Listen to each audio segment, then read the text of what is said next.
the smile that broke the world, why Roger's death still matters. We open in Logtown, rain in the air, steel underfoot, and at the very center of the world's attention, a single wooden platform, chains on his neck and wrists, executioners at his back, marines lining the square, and an ocean of faces below. The blades rise, the crowd roars, and then we freeze on one impossible detail. Goldie Roger is smiling. That smile is not just a character moment, it is a fault line. Today, we are speaking about how this one execution did not simply end the life of a pirate captain, but detonated an era. In the form of a public spectacle, the world government tried to display absolute power, to show every one of its member states that even the pirate king kneels before justice. However, as we learned, this single scene quietly destabilized 800 years of carefully maintained control. First, let's take a look at the scope of what follows that smile. One announcement on that platform launches the Great Pirate Era. Countless crews set sail, the Yonko territories begin to crystallize across the New World, the Revolutionary Army slowly awakens, and even the Marines themselves are forced into a permanent state of global crisis management.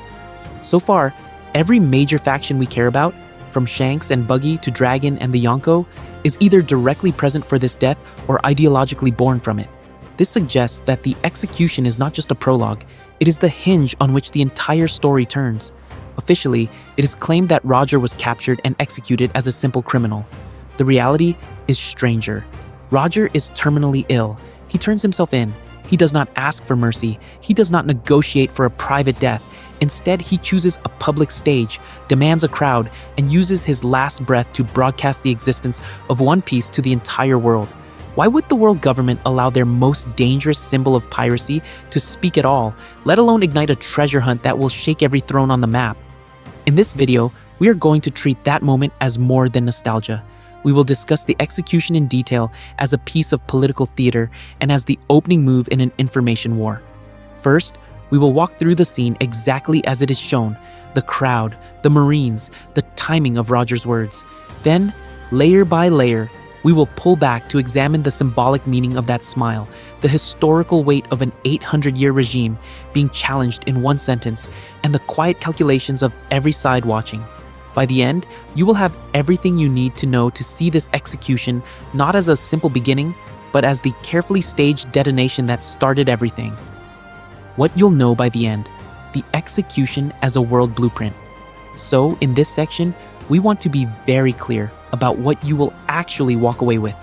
By the end of this video, you will not only know what happened on that platform in Logtown, you will understand how that one moment quietly rewired the Marines, the Warlords, the Yonko, and even the Revolutionary Army all at once. Today, we are speaking about the execution as a kind of world blueprint. First, let's take a look at the roadmap. In the first major part of the video, we will reconstruct the event itself in detail.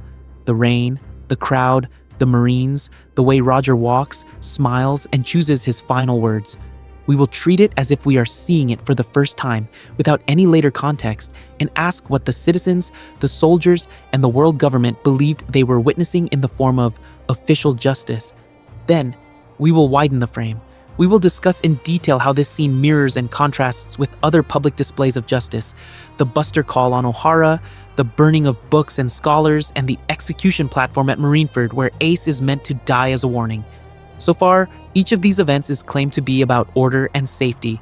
However, as we learn, they function as recurring symbols of power, staged spectacles where the world government tries to control not only bodies, but information and memory. In the third part, we connect Logtown directly to the Void Century and to the propaganda strategy of the member states. Roger's last words about his treasure do not just start the Great Pirate Era, they challenge 800 years of carefully constructed silence. This suggests that the execution platform is a temporary throne, a place where the world government believes it speaks with ultimate authority, only for Roger to seize that stage and speak a different truth that spreads faster than any decree. Analytically, this is not a recap. It is a structural breakdown of power, information control, and myth-making. We will map how a single sentence from a dying pirate forces the Marines to escalate, pushes the need for a warlord system, shapes Yonko territories as containment zones, and gives the Revolutionary Army a living example of how one public crack in the story can destabilize an entire regime. Because this is a blind review, we begin as if we do not know Imu, the Gorosei, or the God Knights. Officially, the crowd never sees them. Then, step by step, we will reinterpret every gesture and reaction by layering in later lore. Emu erasing islands, the Gorosei guarding the empty throne, Dragon watching the era unfold. What did they think they had secured that day, and what did they actually lose? Finally, this video is designed as a one-stop, long-form deep dive. You will not need to jump between theory threads or wikis to understand why this one execution started everything. The complete chain, from Logtown to the final war, will be laid out here. Before we dive in, why this breakdown? Took so long to answer those questions properly, we had to do more than replay the execution scene a few times. For this breakdown, we essentially treated Logtown like a historical event inside the story and tried to reconstruct everything you need to know that led up to that platform and everything that spiraled out of it afterward. First, let's take a look at the research itself. Roger's execution appears in a handful of manga panels and anime cuts, but the real context is scattered. We cross-checked the original chapters, the anime adaptation, and later flashbacks, then compared them with SBS comments where Oda quietly clarifies details about Roger's illness, his crew, and even the world government's official narrative. On top of that, we had to keep jumping forward to arcs like Marineford and Reverie, where a single line about that day in Logtown suddenly reframes what the member states thought they were watching. Structurally, this meant building a timeline that does not actually exist in one place in the series. We mapped Roger's terminal disease, his final journey to Laughtail, and his decision to disband the crew, then aligned that with his surrender, the world government's internal response, and the choice to stage a public spectacle instead of a quiet execution in some hidden facility. Impel Down exists. Secret Cipher, Pole Black Sites exist. However, as we learned from Marineford, they sometimes choose the open plaza and the raised platform when they want a symbol, not just a corpse. So far, that gave us a skeleton. From there, we layered in political context.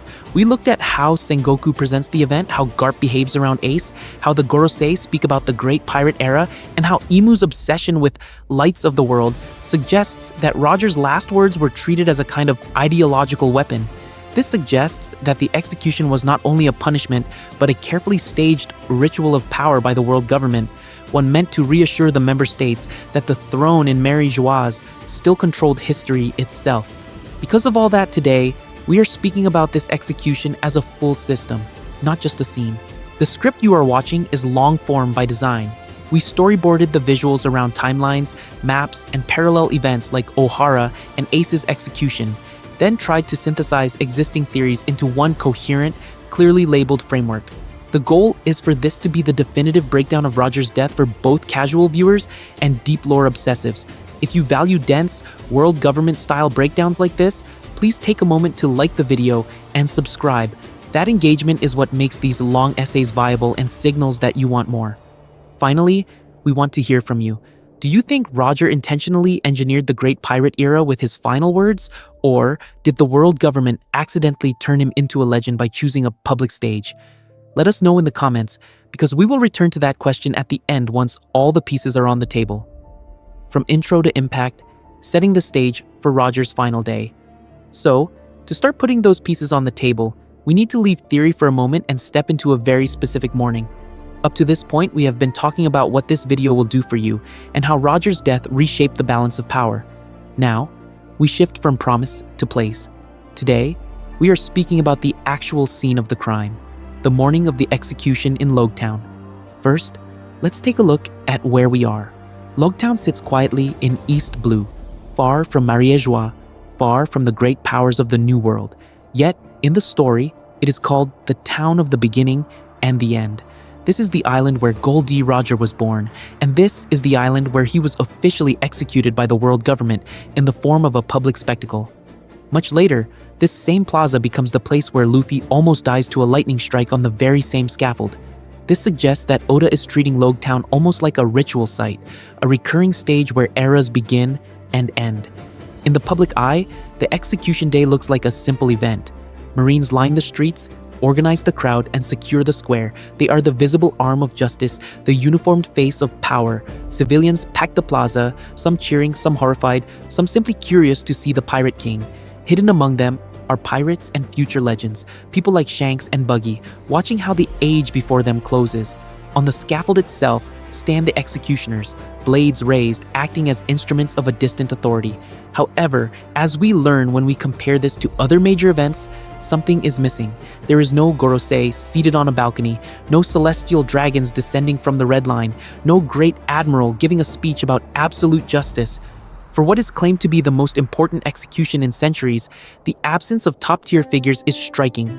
Officially, this is a world government operation carried out in the name of all member states, yet the real rulers remain far away, untouched, almost invisible. So far, we have described the surface, the plaza, the town, the crowd, the scaffold, but the first major structural question appears immediately. Why here? Why choose an open square in a relatively common East Blue town for the Pirate King instead of a sacred throne hall in Pangaea Castle or the depths of Impel Down or a fortified stage at Marineford? If the goal was maximum control, why pick a place so symbolically tied to Roger himself? To answer that, we need to zoom out again. Before we can understand why Logtown was chosen, we need everything you need to know about the public structure of power that supposedly ordered this execution. In the next part, we will discuss this hierarchy in detail, from the empty throne down to the Marine officers on that scaffold. And once you see how that system is designed to look versus how it actually functions, the choice of this quiet East Blue Plaza will start to look much less accidental. Who signed the death warrant? The public chain of command. So far, we have talked about the execution itself as an image, but to understand who could sign a Pirate King's death warrant, we have to climb the visible ladder of power. Today, we are speaking about everything you need to know about the public chain of command that, officially, stands behind that scaffold in Logtown. First, let's take a look at the surface structure. In the world of One Piece, the world government is presented as the supreme political authority, an alliance of more than 170 member states that all submit to a central capital on the Red Line. At the very top of this public image sits the Supreme Council of the Gorosei, the Five Elders, framed as the highest decision-making body beneath the empty throne. Below them, the Marines act as the main military arm, with Marine headquarters and the Fleet Admiral as the ultimate commander of naval power. From there, authority cascades downward in the form of a strict hierarchy. Under the Fleet Admiral, we find admirals, then vice admirals, then rear admirals and commodores, and finally the captains and lower officers who actually run bases and ships. The world is divided into regions such as East Blue, West Blue, and so on, each with its own command structure, and within those regions are local bases. Logtown, where Smoker will later serve as a Marine captain, is one such base, strategically placed at the end of the East Blue as a symbol that justice stands at the threshold of the Grand Line. So, where does an execution like Roger's fit into this system? Officially, a Pirate King is not a routine criminal. A normal pirate might be condemned by a local court or a regional commander, but for the most wanted man in the world, it is claimed that authorization would have to travel up to the highest visible authorities. At minimum, the Fleet Admiral and Marine HQ would need to sign off. In a case this significant, the Gorosei themselves would almost certainly be consulted as the guardians of world stability. This suggests that Roger's execution was not a local decision at all, but a carefully staged global statement. Around this core, we also have other key arms of the world government. The Marines are the face of justice, the uniforms you see on the plaza. Cypher Paul operates in the shadows as covert enforcers and information managers, deciding what the public is allowed to know. Later, the Shichibukai system will appear, a legalized pirate aristocracy used to control other pirates through fear and incentives, showing how flexible the system is when it comes to weaponizing outlaw power. Public executions sit at the intersection of all these forces.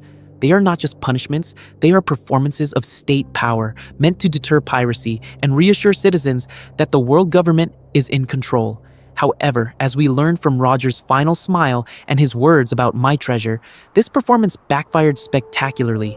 If this hierarchy is so obsessed with control, why allow him to speak at all, and why choose his own hometown, a quiet East Blue port, as the stage? In the next section, we will discuss that contradiction in detail and what it reveals about the hidden hands behind the empty throne. Marines, justice, and spectacle. Why a public execution was inevitable. So far, we have looked at the execution as a decision of the higher authorities, but to understand why it had to be public, we need to look at the Marines themselves. The Marines are not just a military branch of the world government. They are a brand. Their uniforms are bright white, their coats literally say justice, and their ships sail under the seagull symbol that is meant to reassure every citizen that lawful order has arrived. First, let's take a look at what that branding actually does. The white coats, the clean lines, the seagull above crossed anchors all stand in visual opposition to the patched sails and skull flags of pirates. It is claimed that the Marines stand for absolute justice, and even if individual officers interpret that differently, the image is consistent. They are the clean counterweight to pirate chaos, a visible promise that the throne in Pangaea Castle can project power to every harbor and every alley. From that perspective, a public execution is not an exception. It is the purest expression of Marine ideology. Today, we are speaking about everything you need to know about how justice becomes theater. Executing the Pirate King in front of a crowd in broad daylight in the middle of a town square is the ultimate deterrent. Officially, the message is simple. No pirate, no matter how legendary, is beyond our reach. If Goldie Roger can be marched up a scaffold in chains, then any lesser criminal should tremble. However, as we learn from later events, this was not a one-time experiment. The scheduled execution of Portgas D. Ace at Marineford is framed as a direct spiritual successor to Roger's death. The same white coats, the same language of justice, the same deliberate choice to gather the world's attention. Ace is not only Whitebeard's son in spirit. In the eyes of the world government, he represents the continuation of Roger's bloodline and legacy. By killing him on a global stage, they hope to crush Whitebeard's reputation and warn the next generation of would-be Rogers. Even without transponders broadcasting images like modern cameras, the world government understands that news travels.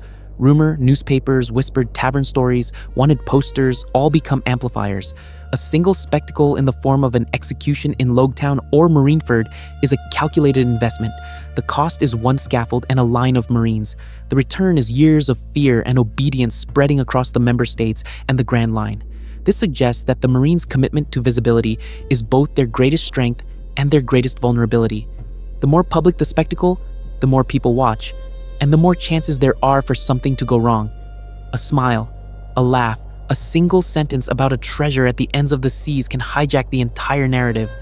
In the next section, we will discuss in detail how Roger's last words slipped past this machinery of control, and why the same risk still hangs over every future execution the world government dares to stage.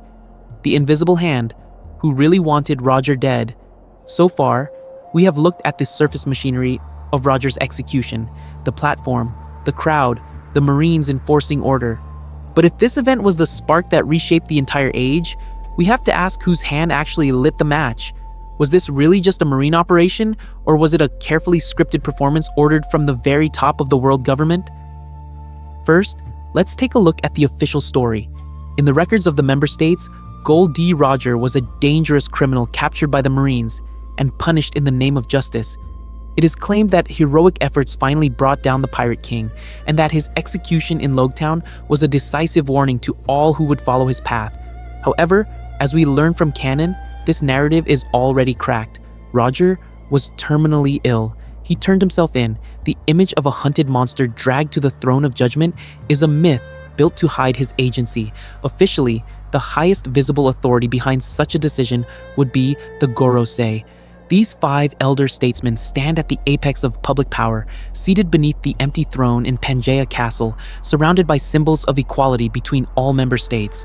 They authorize buster calls, direct major political shifts, and decide which islands live or die in the form of necessary sacrifices. Today, we are speaking about everything you need to know regarding who could sign off on executing the Pirate King in front of the world. On paper, that signature belongs to them. But then the pattern breaks. If the Gorosei are the true rulers, why does the empty throne exist at all? The entire chamber is designed as a symbol that no single person rules above the alliance. Yet in the shadows behind that chair sits Imu, a sovereign whose existence is never announced, whose name is never printed, and whose orders even the Gorosei obey. This suggests that the world government is not a public oligarchy, but a hidden autocracy, and that any decision of this scale would have passed through that unseen filter. Here, we get a disturbing possibility. We will discuss Imu's powers in detail later, but for now, focus on the choice of spectacle. Roger could have vanished quietly in a prison cell. Impel Down existed. Cypher Paul could erase him without a single witness. Instead, someone insisted on a stage, a crowd, and chains under the open sky. That looks less like routine justice and more like a ritual display of power, meant to reassure the world that the throne is untouchable. Pattern interrupt. What if that confidence came from believing Roger was already neutralized? If Imu and the Gorosei are obsessed with erasing dangerous information, either they underestimated the Pirate King's final words, or they were certain that the true secret, the Void Century, the Ancient Kingdom, the real history of the D, had already been buried beyond his reach. In the next section, we will examine how that single miscalculation, or calculated risk, allowed one sentence from a dying man to wound an empire that had survived 800 years. Roger's last walk. Reconstructing the execution. Minute by minute. So, if that was the calculation, the execution itself becomes the stage where the world government's plan and Roger's plan collide. Today we are speaking about that collision in the most literal way possible. Minute by minute, step by step, from the moment the Pirate King appears at the top of the scaffold. First, let's take a look at his entrance. Chains at his wrists and ankles, 2 executioners at his sides with halberds ready, marines lining the path as a living wall. On paper, this is the ultimate symbol of state power, the most dangerous man in the world, escorted like cargo to be processed. However, as we learn, the visual is not nearly as one-sided as it seems. Roger walks with a steady, almost relaxed stride, back straight, chin up, as if he is arriving at a meeting he scheduled himself. The plaza below is overflowing. Civilians from the member states who have traveled to Logtown to see justice done. Local merchants and opportunists hoping to profit from the event in the form of food stalls and souvenirs. Pirates hiding in plain sight. And, crucially, scattered in that sea of faces, we see future legends like Shanks and Buggy staring up at the same man, the same throne of execution, but absorbing completely different messages. So far, the crowd is unified only by volume, shouting, jeering, demanding a clean, decisive end. On the platform, the contrast sharpens. The Marines are tense, hands on weapons, eyes scanning for any sign of rescue or revolt. The executioners wait for their order. Roger, by comparison, sits down almost casually, crossing his legs as far as the chains allow, the faint smile never leaving his face. It is claimed that this is the look of a defeated criminal. Yet everything about his posture suggests something else. Acceptance, preparation, even anticipation. This suggests that he is not being dragged to a conclusion, but walking into the final step of a plan already set in motion. We can track the key beats almost like a clock. The crowd's taunts rise. Someone demands to know where his treasure is. For a moment, there is only wind, steel, and silence. Then, with no struggle, no plea, Roger tips the balance with a single decision. He answers.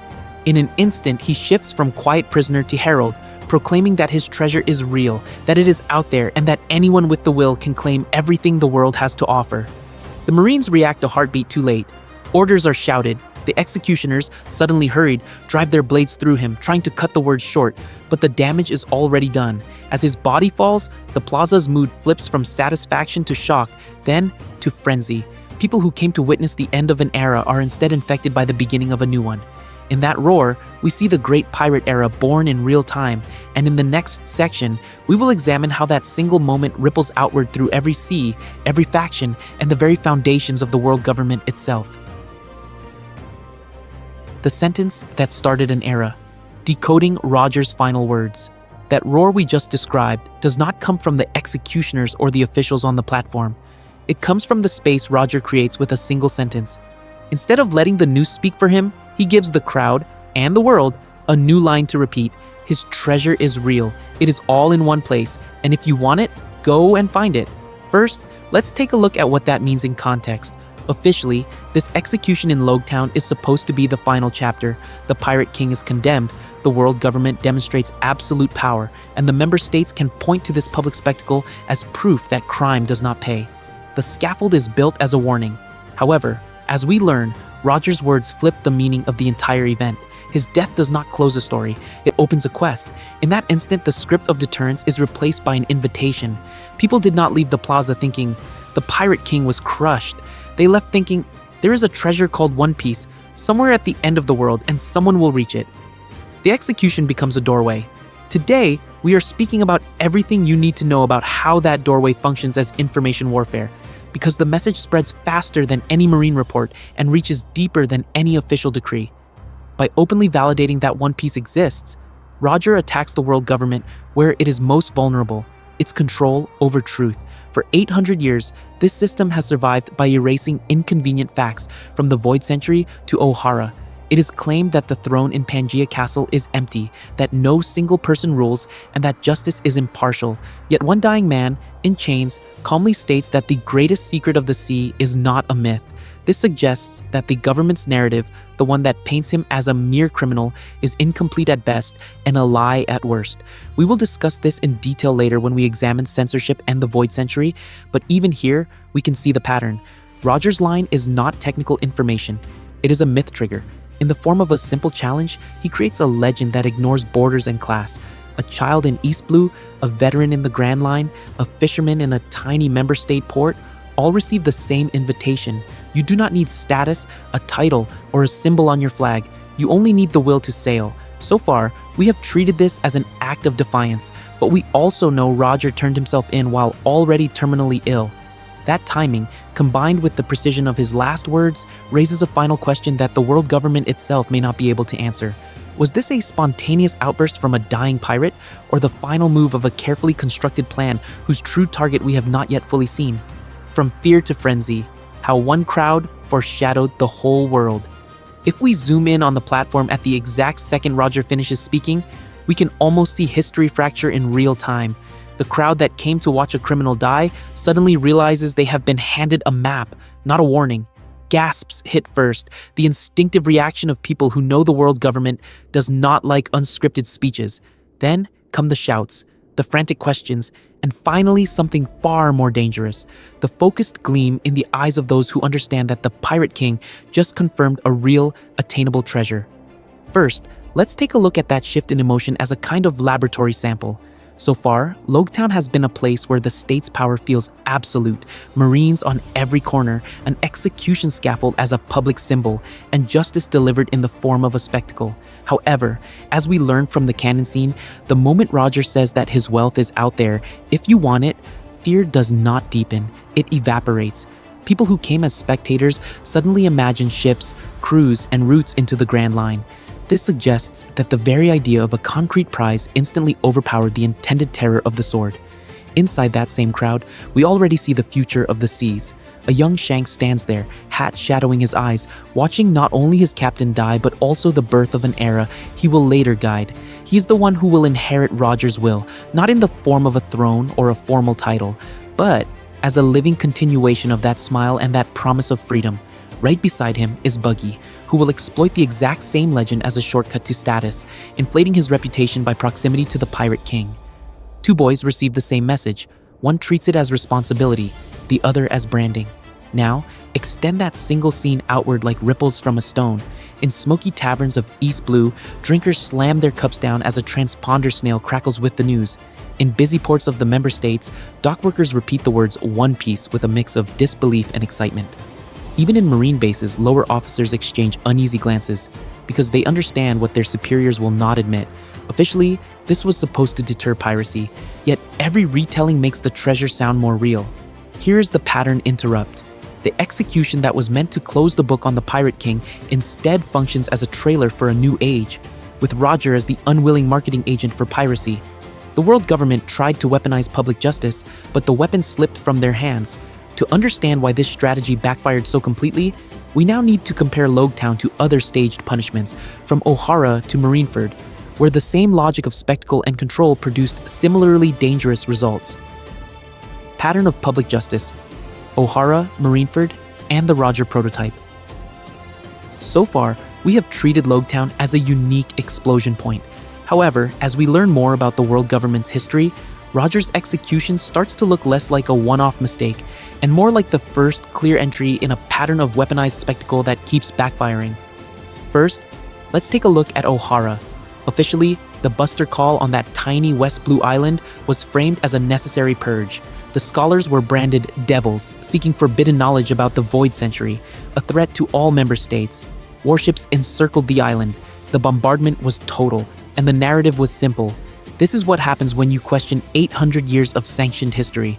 In the public eye, it is claimed that O'Hara was erased to protect peace. In reality, the world government turned an island of librarians into martyrs and planted a seed of rage in survivors like Nico Robin that would one day connect to the wider fight against the throne. Marineford repeats the same logic, but on a global stage. Ace's execution is announced in advance, scheduled, and broadcast in the form of a live demonstration of power. The message is precise. Not only is this the son of the Pirate King, but he is the son of Whitebeard, the strongest man in the world. If even this bloodline cannot escape justice, then no pirate can. Today, we are speaking about everything you need to know about how this strategy functions. The scaffold becomes a symbol, the cameras become weapons, and the admirals stand as living warnings. However, the pattern holds. Marineford does not end piracy. It exposes the world government's fear. The war drags in Whitebeard, Shichibukai, Supernovae, even Blackbeard. Ace dies, but so does Whitebeard, shouting that One Piece is real. The broadcast they hoped would close the book on the Pirate King instead reopens the question of his legacy and the truth of his era. This suggests that every time the government gathers the world to witness its justice, it accidentally gathers the world to witness its failures. Seen in this light, Roger's public execution is the prototype. It is the first major modern attempt to turn a single body on a platform into a universal cautionary tale. They choose Logtown, the town of his birth, as a neat historical circle. They present him in chains, sick, apparently defeated. The scaffold is meant to erase the myth of the Pirate King and reassure the member states that the system still works. Instead, his final words and his smile transform that scaffold into an altar of legend. Rather than closing the age of piracy, the spectacle manufactures a new dream that reaches Shanks, Buggy, and countless nameless viewers across the seas. So, the thematic question becomes unavoidable. In One Piece, is every major public punishment actually a crack in the world government's armor, a visible symptom of overreach and fear rather than unshakable power? In the next section, we will discuss this in detail by looking at how different factions interpret these cracks and begin to move against the throne. When justice becomes theater, the world government's PR machine. So far, we have treated these punishments as pressure points in the system, but to understand why they matter, we have to see what the world government is actually trying to do every time it raises a scaffold or lights a buster call. It is turning justice into theater. First, let's take a look at the idea of justice as performance. In One Piece, uniforms, slogans, and choreographed events are not background art. They are props on a stage. The marine coats with justice on the back, the immaculate rows of rifles, the towering platforms, and ringing bells all work together as a visual argument. The state is not just strong, it is claimed to be righteous and inevitable. When you see a marine flag above a plaza, you are meant to feel that resistance is not only illegal, but absurd. This is why control of information is just as important as control of weapons. Officially, the world government stands for order among the member states, but it decides what order means by deciding which stories are allowed to exist. The Void Century is erased. O'Hara's research is burned. Newspapers are filtered through figures like Morgan's, who can be threatened, bribed, or persuaded to publish the right headline. Today, we are speaking about everything you need to know about this propaganda machine in the form of selective visibility. Some events are hidden completely, others are magnified and broadcast. Public executions sit at the center of this strategy.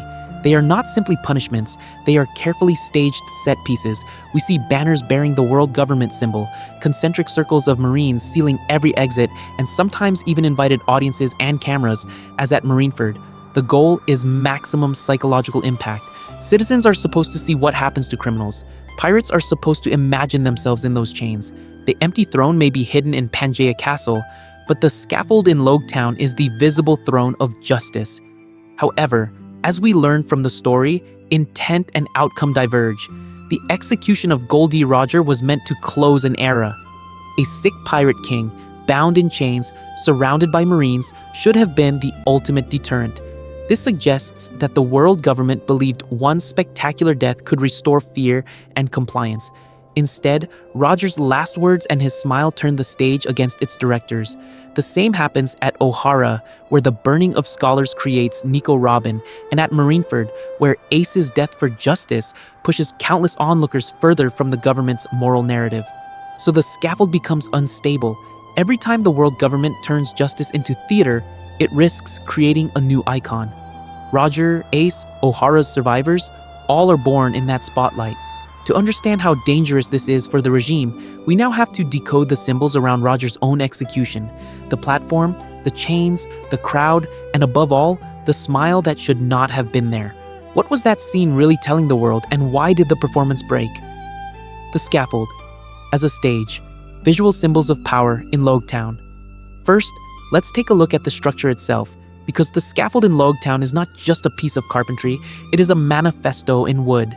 The platform is raised high above the plaza, forcing every eye in town to tilt upward. This vertical separation is deliberate. The condemned are placed on a literal higher plane, but they are not elevated as heroes. They are framed as exhibits, while the world government stands invisibly behind them, using height as a quiet symbol of power. In architectural terms, the scaffold functions like a temporary throne room. There are no walls, no ceiling, but the message is the same as the empty throne in Pangea Castle. Officially, justice belongs to everyone. In practice, only one side controls the stage. The people are compressed into the square as a single, faceless audience, while the state occupies the invisible upper position, judging from above through marines, laws, and rifles. This suggests that even open sky can be turned into a courtroom if the regime needs it. So far, we have looked at the platform as a whole. However, as we learn from the close-ups, the smaller details are just as important.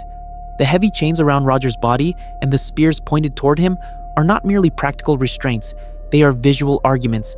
Chains say, "There is no escape." Spearheads say, "There is no negotiation." Together they create an image of absolute inevitability, a body pinned in place by the combined will of 170 member states.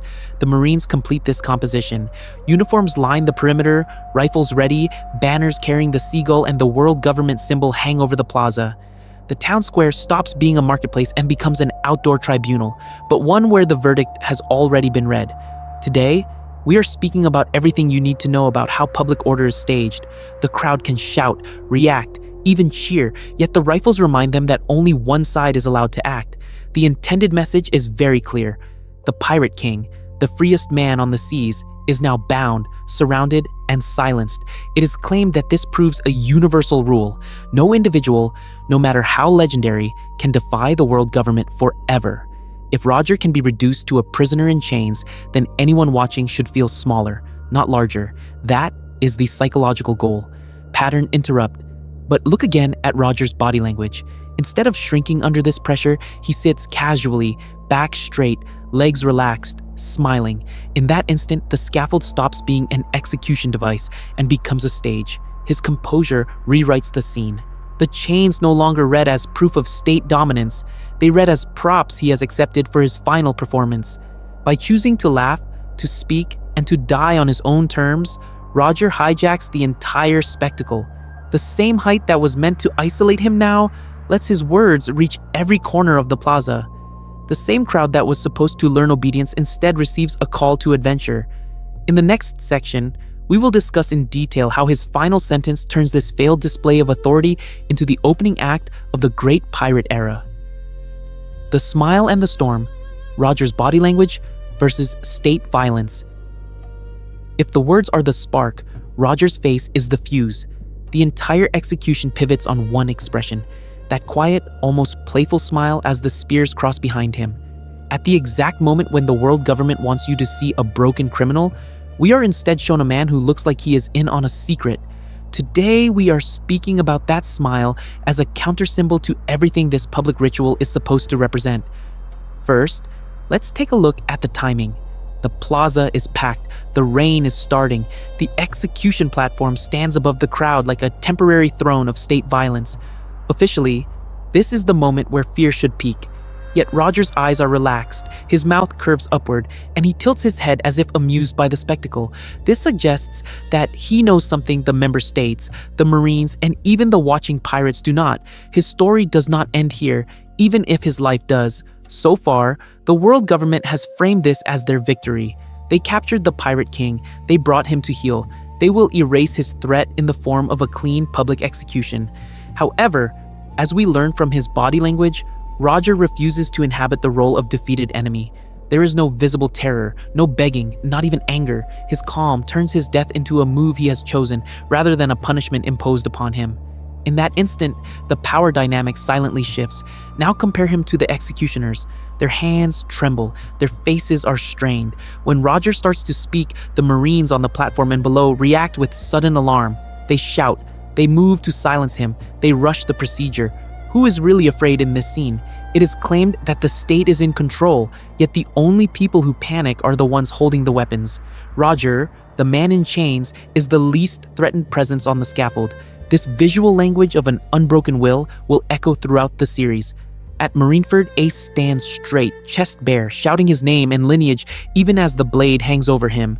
In O'Hara, the scholars walk toward the evacuation ship under the shadow of a buster call, still clutching books and refusing to abandon truth. Luffy, again and again, grins in situations that should crush him. Facing Crocodile in the desert, standing before Enel's so-called invincible power, or ringing the bell of Shandora to announce that a buried history still exists. In each case, the world government arranges a scene of exemplary justice, yet the condemned refuse to perform despair. Roger is the prototype. By smiling, by remaining calm, he denies the state its symbolic victory. The execution may end his life, but the moment he rejects the posture of a crushed criminal, the world government loses the battle over meaning. In the following section, we will discuss in detail how his last sentence weaponizes that loss and turns a failed display of control into an open invitation to rebellion. Chains, crowds, and cameras. Who owns the story of an execution? So far, we have focused on Roger's body language, but narrative control is also built out of objects. Before he ever opens his mouth, the entire scene in Logtown is composed like a piece of state propaganda. Chains, scaffold, marine rifles, the crowd pressed back behind a perimeter. Every element is a symbol arranged to say the same thing. The world government is in power. Justice is being done. The Pirate King has been dragged to the foot of an invisible throne and broken. First, let's take a look at how carefully that image works for them. The scaffold is elevated above the town, turning the square into a theater. The condemned is literally raised up so everyone can see the state's victory. The Marines in their uniforms frame the platform in the form of a living border, representing the member states and their supposed unity against crime. Officially, this is not just an execution. It is claimed to be the closing chapter of an era. Visually, nothing contradicts that story. However, as we learn the moment Roger speaks, narrative control is fragile. With a single declaration about his treasure, he hijacks the entire composition. The same scaffold that was meant to be a gallows for a criminal becomes, in an instant, the birthplace of a legend. Those chains no longer read as proof that the world government can bind all pirates. They become proof that even in chains, a man can launch an age that the state cannot predict or contain. This suggests that symbols are not owned by whoever builds the platform, but by whoever defines it last. Today, we are speaking about something even more dangerous for the authorities than the words themselves, the witnesses. In a world without cameras and television, the people in that square become living recording devices. Dozens, then hundreds, then thousands of sailors, merchants, and future pirates carry away the exact moment when Roger smiles, the posture of his body, the rhythm of his final sentence. They repeat it in bars, on ships, in back alleys. Each retelling slightly edits the scene, but all of them preserve the same core message. There is a great treasure, and the Pirate King died inviting you to seek it. The world government can kill the man on the scaffold, but they have no immediate counter-message. There is no broadcast system to override, no global announcement to erase what was just said in front of hundreds. By the time the blades fall, the story has already left Logtown in the minds of everyone present. From that moment on, the state is reacting, not directing. They spend resources chasing pirates whose dreams were born in that square, issuing bounties against people animated by a narrative they failed to suppress. In other words, the execution is the moment they lose their monopoly over the story of the Pirate King. From Imu's hidden throne down through the Marines, the entire structure will spend the next era trying to claw that story back, to redefine Roger not as a herald of freedom, but as a cautionary tale. Whether they succeed and how they attempt it is everything you need to know to understand the Great Pirate Era. And in the next section, we will discuss that struggle for narrative in detail, including the one place where they almost managed to reverse what happened in Logtown. Official version, versus hidden reality, what we're told about Roger's end. So far, we have looked at how the world government tried to rewrite the meaning of Roger's last words. But underneath that propaganda, there is a deeper manipulation at work. Even the basic story of how the Pirate King met his end is a constructed illusion. Today, we are speaking about the gap between the official version of Roger's execution and the hidden reality that only a few characters in One Piece ever learn. First, let's take a look at the narrative that is claimed in-universe. Officially, Goldie Roger was the greatest criminal in history, hunted across every sea until the world government and its marines finally cornered him. His public execution in Logtown is presented as the ultimate triumph of justice over piracy, a symbolic moment when 170 member states could look at the scaffold and believe that state power always wins in the end. In this story, the Pirate King is dragged to the platform in chains, defeated, and the empty throne of justice stands vindicated. However, as we learn later, this is not what actually happened. The truth is that Roger was already dying from an incurable illness. He had disbanded his crew, settled his affairs, and then walked into marine custody of his own free will. There is no glorious capture, no decisive raid by Cypher Paul or the admirals. Instead, the Pirate King effectively hands the world government a carefully wrapped opportunity, a living legend they can execute in the form of a public spectacle. The supposed victory of the Marines is, in reality, a stage they were invited to stand on. This lie matters because it changes where agency sits in the story. If the government captures Roger, it confirms their competence, their surveillance, and the inevitability of their power. It is claimed that no pirate, no matter how strong, can escape the system forever. But if Roger surrenders while terminally ill, then the triumph becomes hollow. The state is not hunting and conquering evil. It is managing an event that Roger himself has already set in motion. This suggests that the Great Pirate Era begins not with marine strength, but with marine dependence on a dying man's decision. Narrative framing is crucial here. Ordinary citizens, low-ranking Marines, even many officers likely believe the capture story without question. They see the execution as a symbol that justifies taxes, conscription, and the authority of the world government over the member states. Only a tiny inner circle knows that the Pirate King chose the time and place of his death. That split between public myth and secret history mirrors the empty throne itself, a visible story of shared justice hiding a single, invisible hand. And once we accept that Roger chose his death, a new set of questions opens. If he surrendered deliberately, did he also anticipate how his final words would ignite the seas? How much of Logtown was orchestrated from Roger's side rather than from the government's? In the next section, we will discuss that planning in detail and how a terminally ill pirate may have used the world government's own spectacle to launch an era they were never prepared to control. The man behind the myth, Roger's illness, surrender, and secret plan. To understand whether that spectacle in Logtown was orchestrated, we first have to understand the man who walked up to the platform. By the time Roger disbands his crew, he is already a dead man walking. He is suffering from an incurable disease, one that even the best doctors and the greatest medical knowledge available to a pirate king cannot heal. Every island, every day, every decision in this late period of his life is measured against the reality that his remaining time is limited and therefore incredibly precious. First, let's take a look at what he does with that time. Instead of clinging to his power, Roger dissolves the Pirate King's armada. He sends his crew home, one by one, not as deserters, but as inheritors of his will. Rayleigh is explicitly entrusted with Roger's story and with guiding the next era when the time comes. Others are scattered back into the world in the form of craftsmen, warriors, and wanderers who quietly carry fragments of his legacy. This is not the behavior of a man simply running from the Marines. It is claimed that he chooses to face the end alone, rather than allow his family at sea to be hunted down alongside him. This leads directly to the surrender. Instead of dying anonymously on some remote island, Roger walks into Marine custody and allows the world government to frame his death as justice. Officially, this is the ultimate victory of Marine authority over the age's greatest criminal. However, as we learn from the timing and from his condition, surrender transforms his death from a random end at sea into a controlled, public event he can weaponize.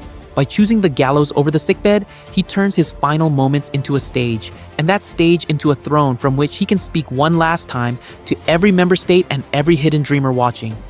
So far, we have spoken about logistics, but Roger's mindset only becomes clear when we factor in Laugh-Tale.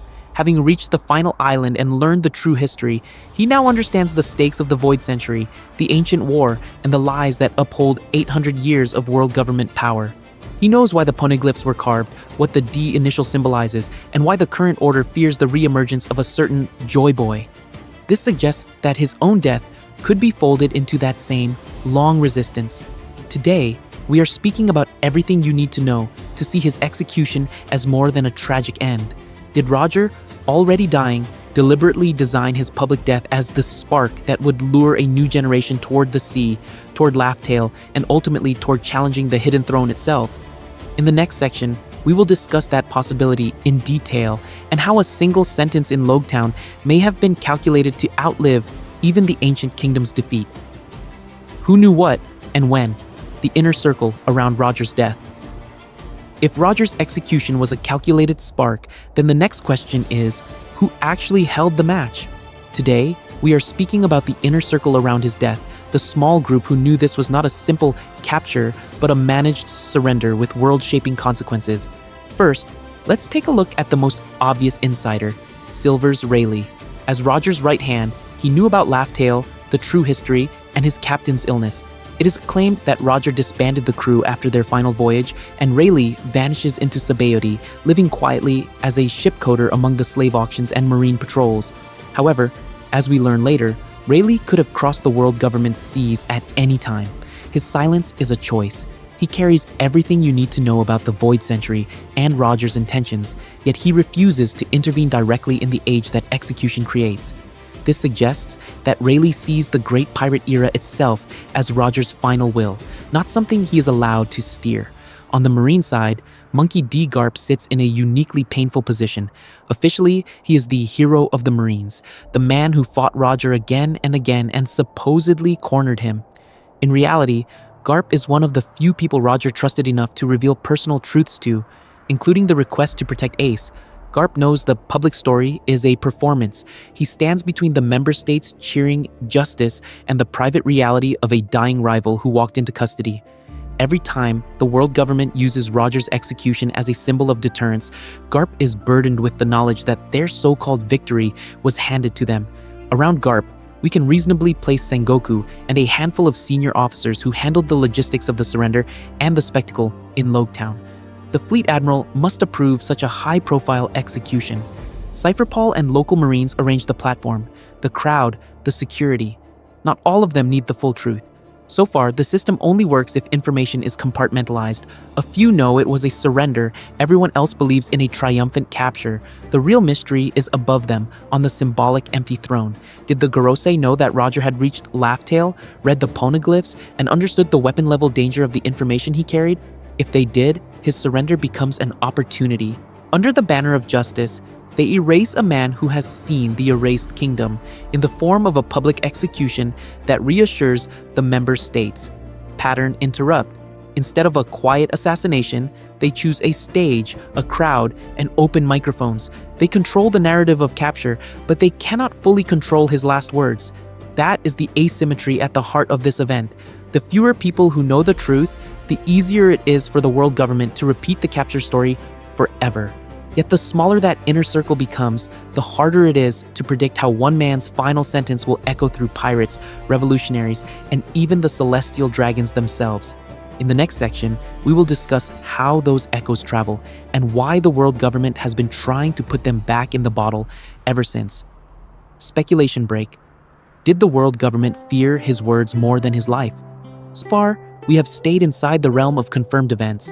Roger was executed, he spoke, and the seas erupted. For a moment, we want to step back and clearly mark what follows as speculation. Today, we are speaking about a thought experiment, not what Oda has officially shown, but how the inner logic of the world government might explain why those final words were ever allowed to reach the crowd. First, let's take a look at what the elders knew. By the time Roger stood on that platform in Logtown, the highest authorities would have understood that he had reached Laugh-Tale. They knew he had crossed the final line of the Grand Line, that he had touched the erased history the celestial dragons swore never to let resurface.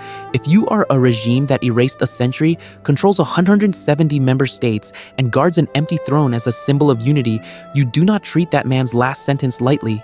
Canon gives us a careful, calculating government. They annihilate O'Hara simply for researching the Void Century. They try to execute Ace in the form of a global spectacle, but they script every camera angle. However, as we learn from those examples, they usually over-prepare when the stakes involve symbols or stories.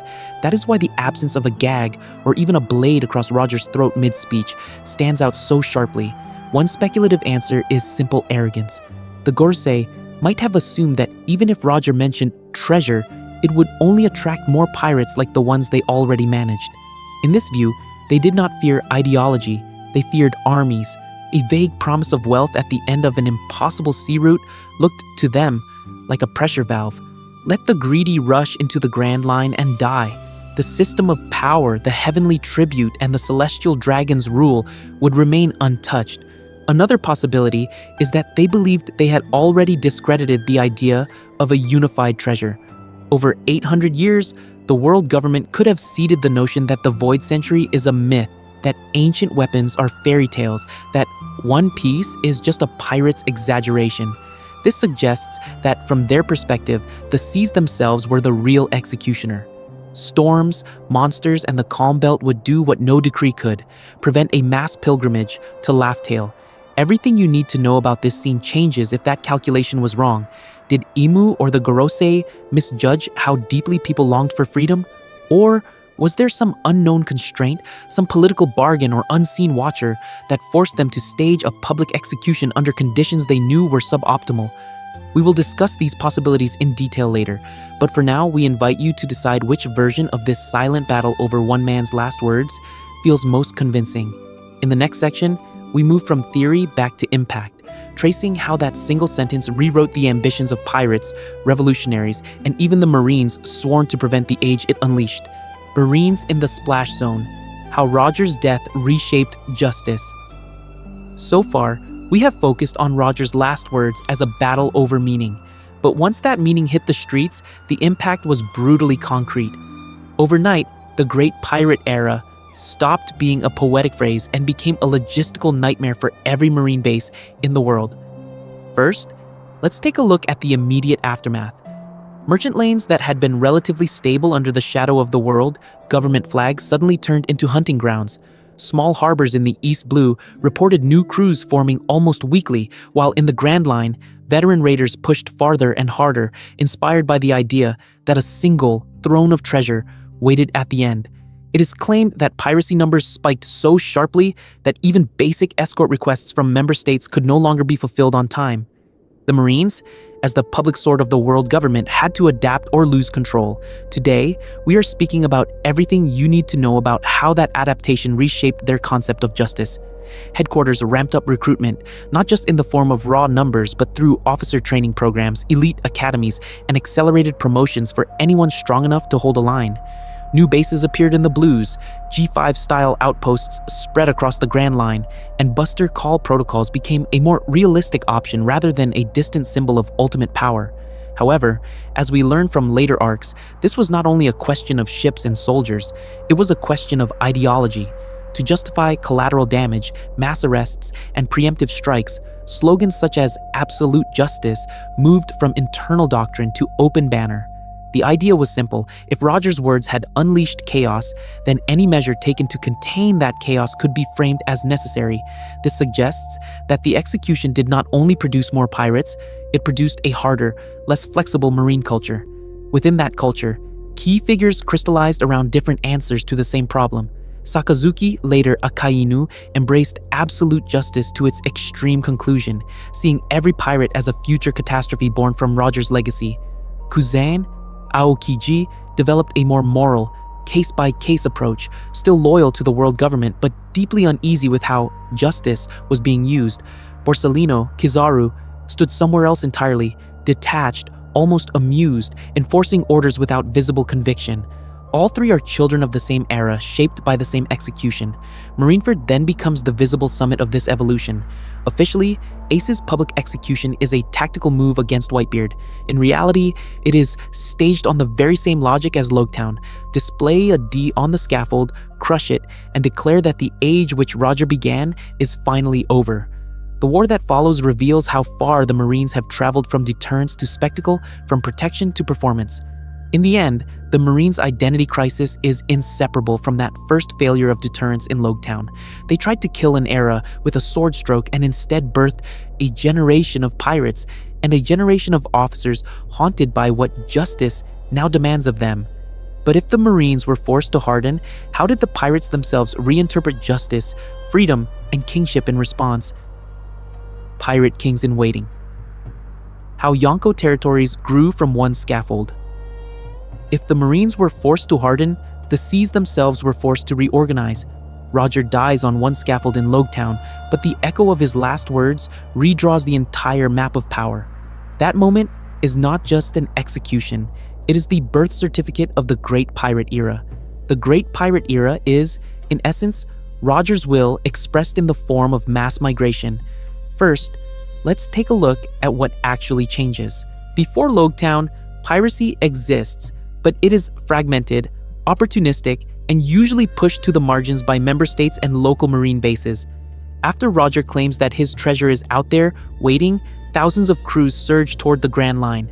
So far, the world government has treated pirates as criminals. Now, they are would-be kings racing toward a single throne called One Piece. This sudden pressure has a structural effect. The Grand Line, and especially the New World, cannot be policed ship by ship. Instead, powerful captains begin to carve out spheres of influence, protecting their routes, islands, and supply lines. Today, we are speaking about everything you need to know regarding how those spheres harden into semi-independent empires. Whitebeard, Big Mom, Kaido, and eventually Shanks do not just become famous captains, they become territorial lords whose Jolly Rogers function almost like national flags. Whitebeard is the clearest bridge from Roger's age to the Yonko system. He already rivals Roger in strength, and it is claimed that he could have reached Laugh-Tale but had no interest in the final treasure. However, as we learn, his role after the execution is almost feudal. He protects Fishman Island, shields countless territories, and turns Whitebeard's mark into a symbol that even the world government hesitates to challenge directly. Big Mom and Kaido follow a similar logic, but with different ideologies. One rules through twisted family and food, the other through weapons and fear. Here we need a pattern interrupt. Among these monsters of the old era, one Yonko was literally a cabin boy crying in the crowd at Logtown. Shanks witnesses Roger's death with his own eyes. His entire idea of freedom, of a crew, of what it means to bet everything on the next generation is filtered through that scaffold. This suggests that even his later status as a Yonko, carefully balancing power while guarding certain seas, is a direct continuation of Roger's final performance. From the world government's perspective, this is a disaster that must be managed, not solved. Officially, they cannot recognize the Yonko as sovereigns, yet in practice they do. Unable to crush all four at once without risking total war, they construct a tense equilibrium. Marines as open force, warlords as legalized pirates, Cypher Paul as covert knives. We will discuss this balance in detail later, but the key point is simple. The existence of Yonko territories means there are thrones on the sea that the empty throne cannot touch. In other words, the execution backfired on a geopolitical scale. One display of justice created 4 pirate kings in waiting and a world where the final king has yet to appear. Warlords, deals, and damage control. The Shichibukai as a patch on Roger's era. So far, we have seen how the Yonko turn the seas into competing thrones of power that the empty throne cannot openly challenge. But the world government does not only respond with brute force, it also experiments with something much more flexible and much more morally compromised in the form of the Shichibukai. First, let's take a look at what this title actually means. The Shichibukai are, officially, government-sanctioned pirates. They keep their crews, their flags, and their freedom of movement, but in exchange, they offer 3 things: military service when summoned, information on other pirates, and a public symbol that some of the strongest outlaws now cooperate with the member states. On paper, this is presented as a clever balance between justice and pragmatism, a necessary tool in an age of unprecedented piracy. However, As we learn from the story itself, the timing of this system is not an accident. Roger's execution ignites the Great Pirate Era. Thousands of new crews set sail, crime explodes across the Grand Line, and even the Marines' expanded fleets cannot be everywhere at once. Today, we are speaking about a world where it is claimed that the Marines alone can protect civilians, but the reality is that they are overstretched. This suggests that the Shichibukai are less a bold innovation and more a desperate patch, a way to co-opt a handful of monsters so they can help hunt the rest. Everything you need to know about this compromise becomes clear when we examine who receives the title. Dracul Mihawk, the world's greatest swordsman, is a one-man deterrent. By giving him a legal pass to Rome, the world government turns his duels and casual patrols into an unofficial border wall against ambitious captains. Crocodile accepts the position, not to serve justice, but to build Baroque works and quietly take over Alabasta from within while hiding behind his government license. Boa Hancock uses her status to shield Amazon Lily, weaponizing her beauty and her title to keep both Marines and other pirates at a distance. Doflamingo might be the clearest example of the system's corruption. As a former celestial dragon, he understands exactly how to use the Shichibukai name as armor.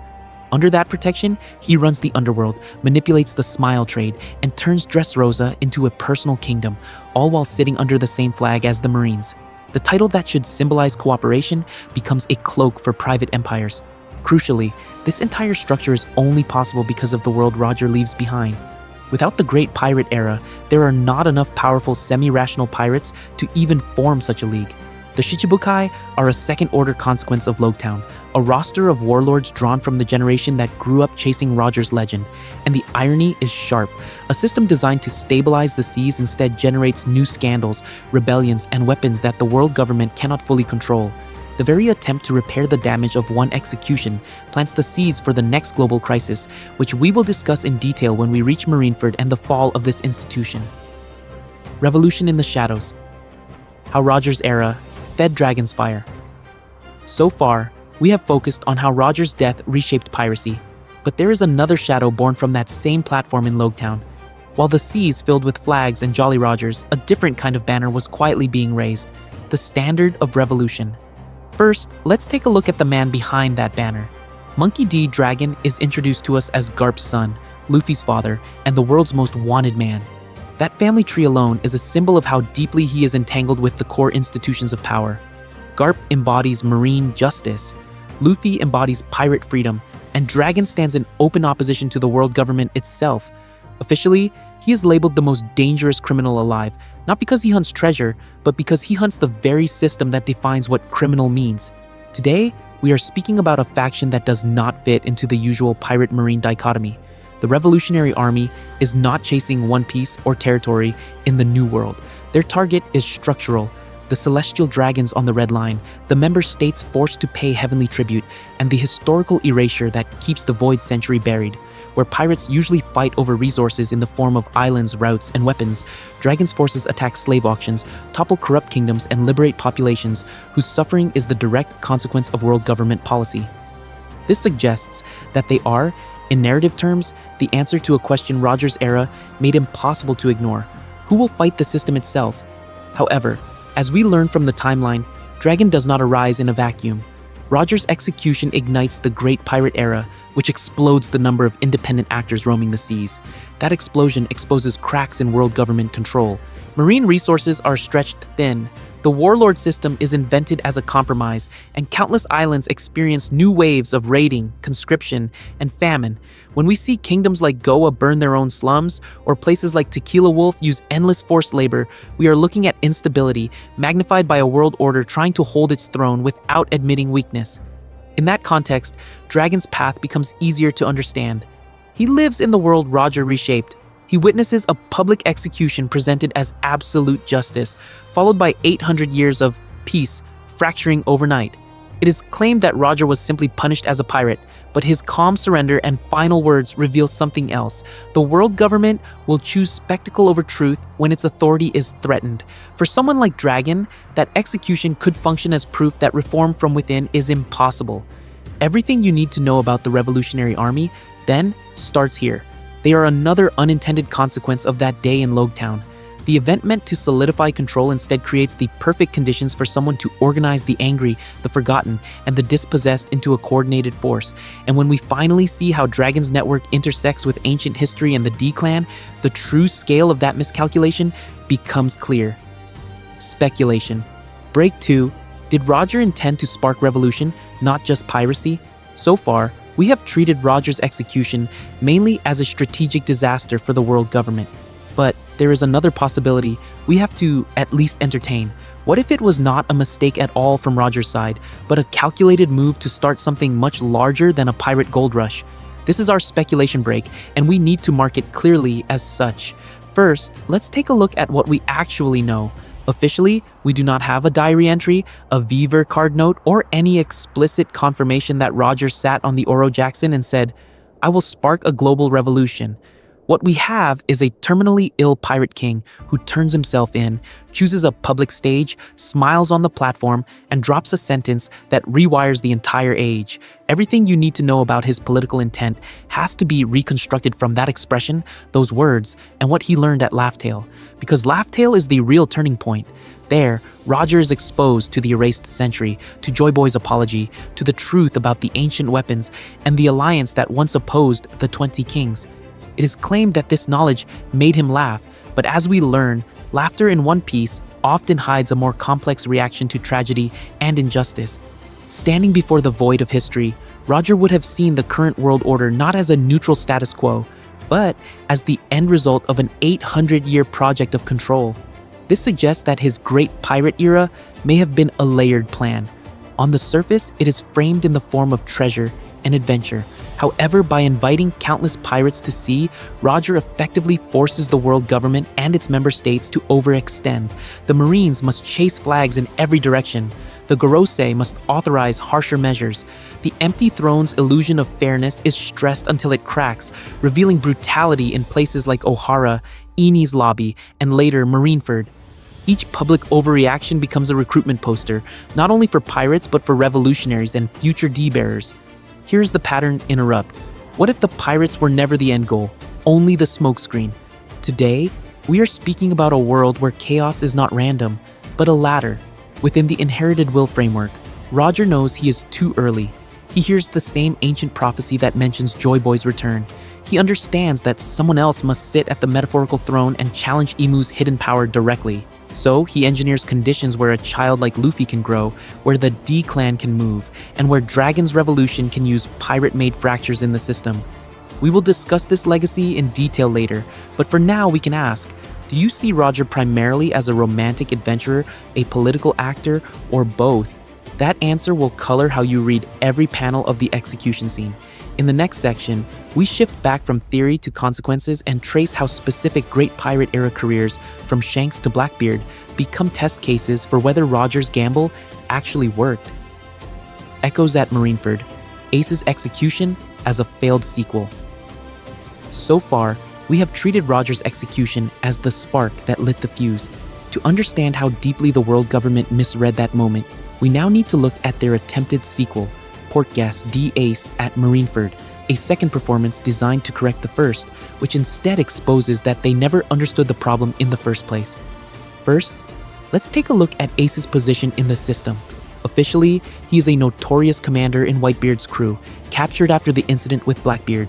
However, as we learn, what really matters to the world government is his bloodline. He is the secret son of Gold D. Roger, a living reminder that the Pirate King's will survived the scaffold. Sentencing him to public execution is framed as justice against a dangerous pirate, but in reality, it is claimed as a chance to break Whitebeard's power, erase Roger's heir, and send a carefully scripted message to all member states. Today, we are speaking about everything you need to know about why Marineford is built as the anti-Logue town. This time, the world government does not rely on a provincial town and a single execution platform. They choose their own fortress, Marineford, a symbol of naval power placed under the very eyes of the admirals and the fleet admiral. The plaza becomes a stage filled with warlords of the sea, pacifistas, and rows of marines, while Denden Mushi project the scene across the globe. The idea is simple: no rain, no surprise swordsman, no last-minute speech. Every second will be controlled. On the surface, this looks like learning from past mistakes. In practice, Marineford repeats Logtown almost beat for beat. Once again, a D-bearer is chained on a high platform, framed by a world government emblem and a de facto throne of justice, while the entire world watches. Once again, the presence of that single body concentrates global attention to a dangerous degree. And once again, the script collapses the moment outside actors appear, in the form of Whitebeard's fleet, Luffy, and a chaotic web of allies and opportunists. Instead of deterring piracy, the outcome multiplies it. Ace dies, but not as a forgotten criminal. He dies trying to save Luffy, in front of cameras that broadcast not state authority, but the vulnerability of that authority. Whitebeard falls, yet his final declaration that the One Piece is real echoes Roger's words and turns Marineford's Plaza into a second birthplace of the great pirate era. The death of a Yonko creates a power vacuum, destabilizing the seas and inviting even more extreme actors, from Blackbeard's new empire to ambitious warlords. This suggests that Marineford proves the lesson of Logtown rather than correcting it. The more the world government leans on spectacle, the more it hands its enemies the microphone and the stage. In the next section, we will discuss this in detail by tracing how the post-Marineford landscape, from the Shichibukai system to the rise of Blackbeard, shows that public executions have become the government's most dangerous habit. Ohara and the price of truth, when the state fears knowledge more than kings. So far, we have focused on executions that use a scaffold and an audience. However, as we learn when we leave Logtown and Marineford behind, the world government has another kind of execution entirely, one that does not leave a body, a speech, or even a map marker.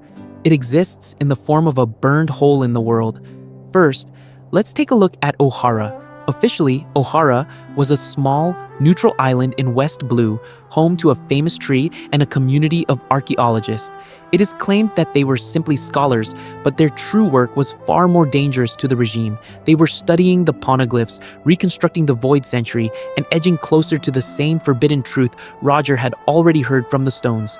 For the world government, this was not research, it was sedition. The response was not a trial, not a public spectacle, but a buster call. 5 vice admirals, 10 battleships, and an order from the highest throne to erase an island of civilians under the name of Demons of Ohara. In the public eye, this was framed as a necessary purge of dangerous heretics who threatened the member states with some unnamed weapon. In reality, the only weapon present was information. This suggests that the government feared a library more than a Yonko crew. If Roger's death was one man on a scaffold, Ohara was an execution scaled up to an entire society. The logic, however, is the same. In Logtown, the goal was to cut off a symbol before his words could spread. In Ohara, the goal was to cut off a lineage of thought before their research could reach the wider world. Both events are about protecting the Void Century's secrets at any cost, whether that cost is a single pirate king or an island of nameless scholars. From this annihilation, one survivor emerges as the counterpoint to Robin's childhood nightmare. Nico Robin becomes a living continuation of Ohara's will, just as Luffy and other pirates become continuations of Roger's. The more the world government tries to crush a story, the more that story condenses into a single inheritor who carries it further than before.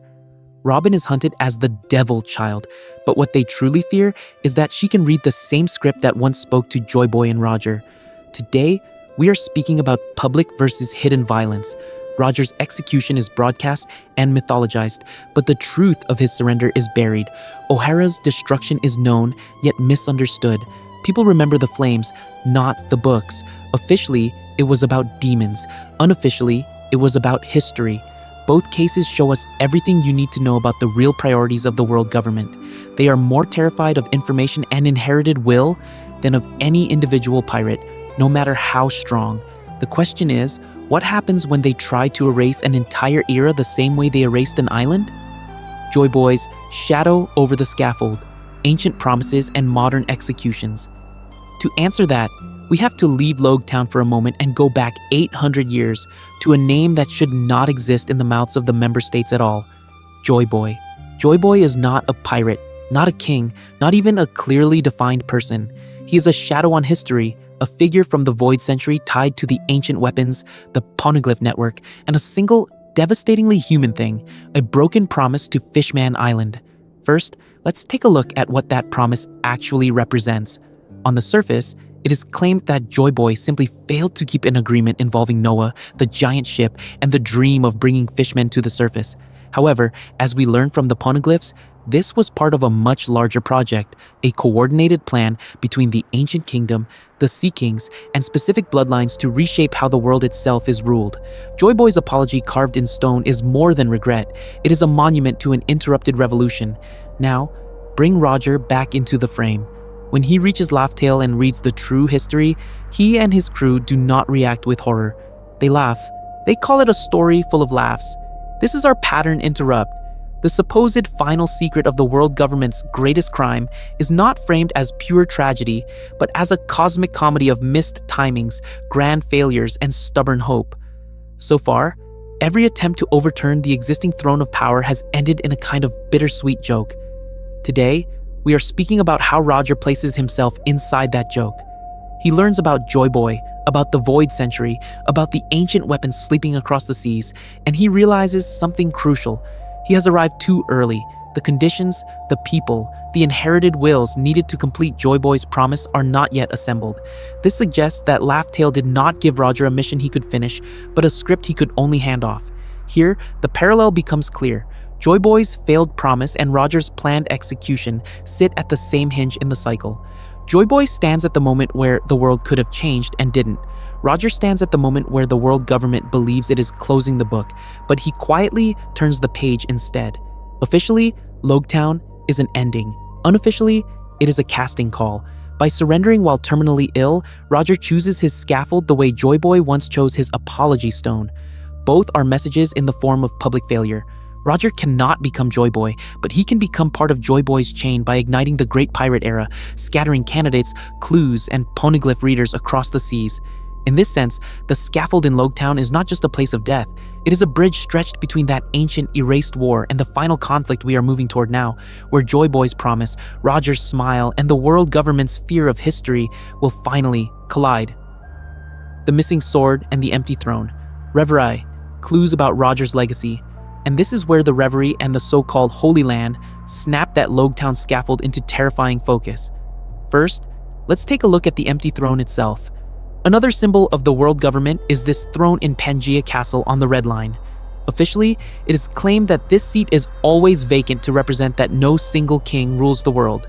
The 20 weapons around it, offered by the founding royal families, are supposed to show that all member states have renounced absolute power and now rule together through the Council of Kings. In the public ceremony, this is presented as everything you need to know about global politics. The empty throne is treated like a sacred contract in the form of stone and steel. No ruler may sit there, no crown may claim it. So far, this looks like a carefully staged metaphor for equality, a visual guarantee that the world government has no monarch, only shared authority. However, as we learn in the Reverie arc, this is a lie at the core of the system. Imu, a hidden sovereign, walks past those same swords and calmly sits on the supposedly empty throne. In that one image, the entire no king narrative collapses. The symbol that reassured the world that power was distributed is revealed as a cover for a secret autocracy commanding the Gorosei, the God Knights, and even the erasure of entire islands. Among the weapons surrounding that throne, one absence matters. The Nefertari family, descended from Queen Lily, never moved to Mariejois and never became celestial dragons. Their sword, or at least their pledge, is missing or treated differently. This suggests that from the very beginning, there was dissent inside the original alliance, a founding line that refused to live as gods above humanity and may have tried to safeguard the true history instead. Today, we are speaking about how this connects directly back to Roger. When Roger reached Laugh-Tale and laughed at the end of the world, he did not just find treasure. He discovered the origin story of the world government, the betrayal of the ancient kingdom, the fabrication of the Void Century, and almost certainly the truth behind the empty throne and families like Nefertari. He knew there was a hidden monarch where there should have been none. Once you add Imu and the throne to the picture, Roger's execution stops being a simple pirate versus marines spectacle. It becomes a political emergency. A terminally ill man who had learned that the world is ruled by a secret king allowed himself to be taken, stood on a public scaffold, and with one sentence turned his death into a weapon against that hidden order. Every later reveal from Maria Joie retroactively raises the stakes of that scene. The smile, the rain, the cheering crowd, all of it now plays out under the shadow of an unseen throne that cannot afford for the true history to spread. In the next part, we will discuss in detail how the Marines, Cypher Paul, and even the Shichibukai system are structured precisely to contain the era that began in that moment. Red Line, Holy Land, why Roger didn't die in the domain of the gods. So far, we have treated Roger's execution as a political event, but we have not really asked where that politics is staged, because the world government does not just rule with weapons and law, it also rules with geography. Today, we are speaking about the most sacred place on the map and why the Pirate King was very deliberately kept away from it. First, let's take a look at Maria Joie itself. The Holy Land sits on top of the Red Line, literally above the seas and above the member states. It is the residence of the celestial dragons, the Gorosei, and the empty throne inside Pangaea Castle. Access is restricted to special routes such as the Holy Land's lift systems and government-controlled gates. Ordinary citizens, and certainly pirates, never simply walk into Maria Joie. In the story, this location is treated almost like another world. Officially, Maria Joie is presented as the neutral capital of humanity. However, as we learn, it functions more as the domain of the gods. The celestial dragons wear their glass helmets, are carried by slaves, and move through immaculate corridors that never see dirt from the lower seas. The empty throne stands as a symbol that no single king rules over all, yet in reality it hides Imu's unseen authority. All of this turns the plateau itself into a permanent stage set for untouchable power. This is exactly why the choice is so strange. If the world government wanted to frame Roger's death as divine judgment, then executing him beneath that throne in the center of Pangaea Castle would have created the ultimate image, the Pirate King condemned in the god's own city. So why instead select Logetown, a relatively ordinary East Blue port, barely important compared to Maria Joie or Marineford? There are practical answers. Bringing Goldie Roger, the most notorious pirate in history, into the Holy Land would have been a security nightmare. Any rescue attempt, any riot, any leak of information about the celestial dragons or the national treasure of Maria Joie would have been catastrophic. At the same time, they may have feared contaminating their holy image with a pirate's blood. Maria Joie must remain spotless above the mess of executions and gallows. Justice there is abstract, in the form of treaties, tributes, and secret orders, not public beheadings. However, this suggests that something else was even more important: symbolism. Logetown is Roger's birthplace. By killing him there, the world government tried to close the circle, to show that even the Pirate King cannot escape the jurisdiction of the world he came from. They turned a normal town in the East Blue into a temporary global stage, betting that this grounded, relatable setting would make their power feel closer and more inevitable to ordinary people. In other words, geography itself becomes part of the narrative toolkit. Where justice is seen to happen defines what justice is understood to be. Logetown was a risky but potent choice, and the fact that Roger's final words transformed that square into the spark of a new era tells us the gamble backfired. In the next section, we will discuss in detail how the Marines and Cypher Paul were then forced to adapt their entire security architecture to a world that Roger's death had already reshaped. Logetown as ritual ground, the town of beginning and end. So far, we have focused on how the execution was staged as a display of justice. But to understand why it reshaped the world, we also have to understand where it happened. Logetown is not just a backdrop. It is officially called the town of the beginning and the end, the place where the Pirate King was born, the place where he was executed, and later, the place where the next would-be Pirate King almost dies on the very same spot. First, let's take a look at Logetown itself. On the surface, it is a typical East Blue port town: crowded docks, merchant streets, a central square, and a marine presence that looks routine compared to the towering strongholds of the world government. However, as we learn, the plaza and the scaffold where Roger was killed have been transformed by history into something closer to a shrine. That square becomes a pilgrimage site in the form of a public market. Pirates, bounty hunters, and ordinary citizens all gather under the same execution platform, treating it as a symbol of both fear and possibility. This is where Luffy comes in. When Buggy captures him and raises the blade over his neck on that same platform, the visual echo is deliberate. The chains, the crowd, the Marines looking on, and the pirates smiling at the moment of death all mirror Roger's execution. Luffy's casual acceptance of death, his refusal to bow even when he has no power to escape, places him in the same narrative posture as Roger. Then, lightning strikes, shattering the scaffold, saving Luffy in a way that no human faction, no member states, and no throne can claim responsibility for. This suggests that something like fate or inherited will is operating through the geography of Logtown itself. Today, we are speaking about everything you need to know about why this location keeps pulling the story back. By returning us to the same scaffold, Oda turns Logtown from a random port into a ritual ground where eras are declared and tested. Roger's era ends there by design. Luffy's era is nearly cut short there by chance, yet is preserved by an almost supernatural interruption. The repetition gives the impression that the world itself is watching who stands on that platform and how they face death. In addition to this symbolic repetition, there is a structural pattern interrupt here. We expect the world government to control executions as clean messages, yet in Logtown, both major events escape their control, one through Roger's words, the other through an act of nature. The town becomes a place where official narratives break down. Choosing Logtown for Roger's death ensured that his execution would never be a closed chapter. Instead, it functions as a recurring motif, resurfacing every time someone dares to chase his title and forcing the Marines to plan for the possibility that the next Pirate King will also be publicly born on that very scaffold. Impel Down, Enies Lobby, Marineford, the architecture of fear. So far, we have been focused on one plaza, one scaffold, one moment where the world government lost control of its own performance. But Logtown is not unique. Across the seas, there are entire islands built as instruments of fear, each one trying to correct the mistake of Roger's execution and reassert absolute control over life, death, and narrative. First, let's take a look at Impel Down. Officially, it is the maximum security prison for the world's worst criminals, a vertical fortress sunk into the calm belt where sea kings themselves act as a natural moat. This is not a plaza with cheering crowds, it is a column of suffering hidden beneath the waves, divided into numbered levels of escalating torment, with extra secret floors where the most dangerous or politically inconvenient prisoners simply disappear. In other words, Impel Down is the anti-Logtown, punishment without witnesses, agony without story. This suggests that after Roger, the world government doubled down on a different strategy. If a public execution can accidentally create a legend, then the safest option is to erase criminals in the dark, in the form of endless torture and forgotten cells. However, as we learned during Luffy's invasion, even this sealed space cannot keep the narrative contained.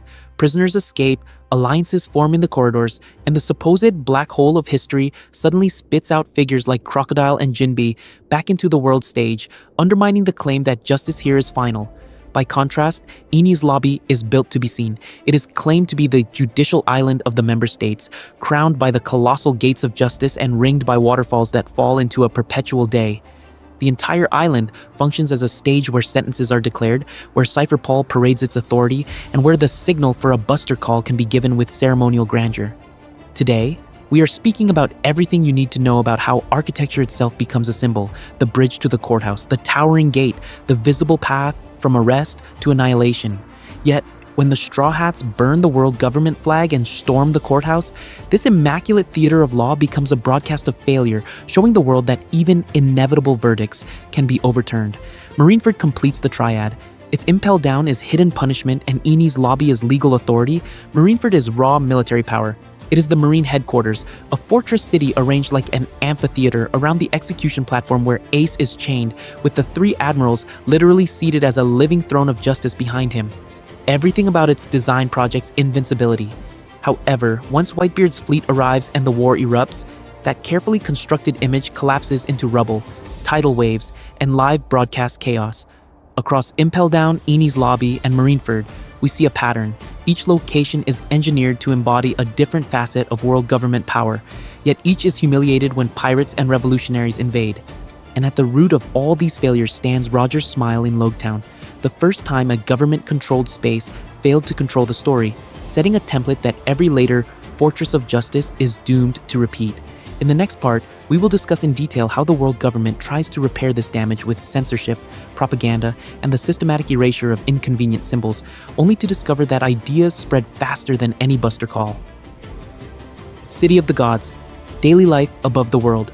Roger shook. But censorship and propaganda only matter to the people who still have to look at the world.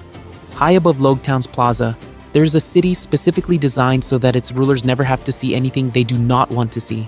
Mariéjois, or Marie-Joise, is the world government's capital on the Red Line, and it is the perfect opposite of that rain-soaked square where Roger died.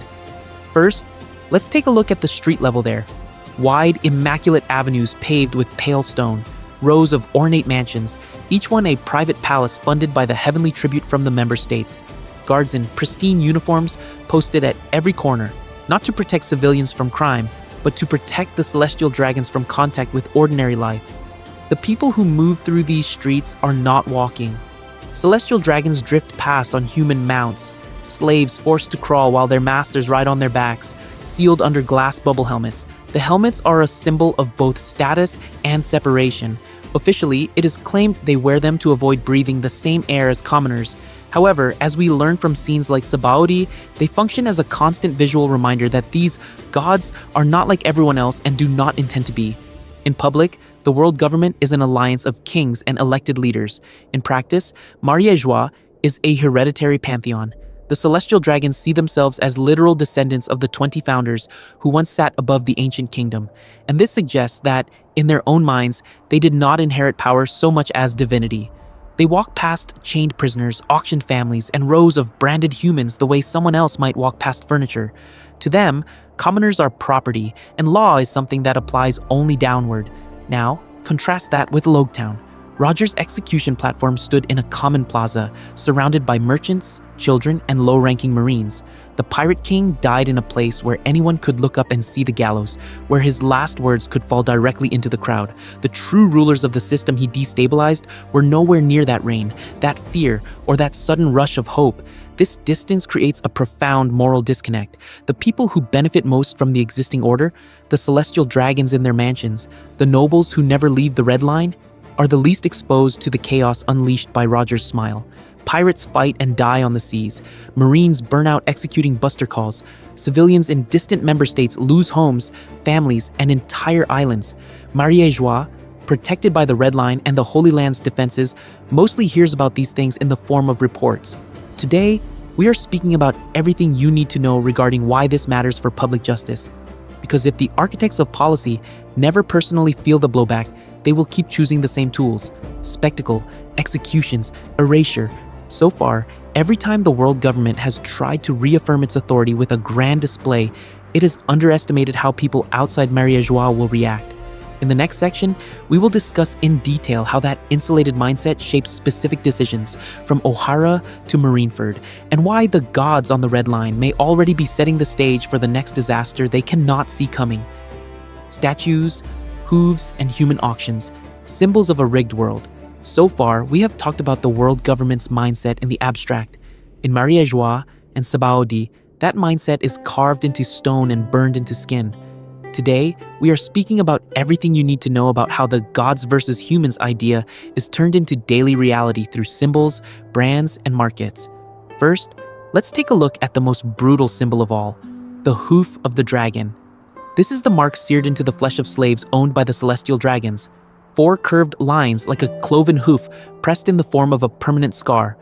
Officially, it is just a brand of ownership, but in practice, it tells everyone who sees it that this person is not considered human under the current system of power. It is a walking reminder that, for the so-called gods, people are livestock. Around those branded bodies, the city of the gods reinforces the message. Mariéjois is filled with statues and monuments that retell the founding myth of the 20 kings from their perspective.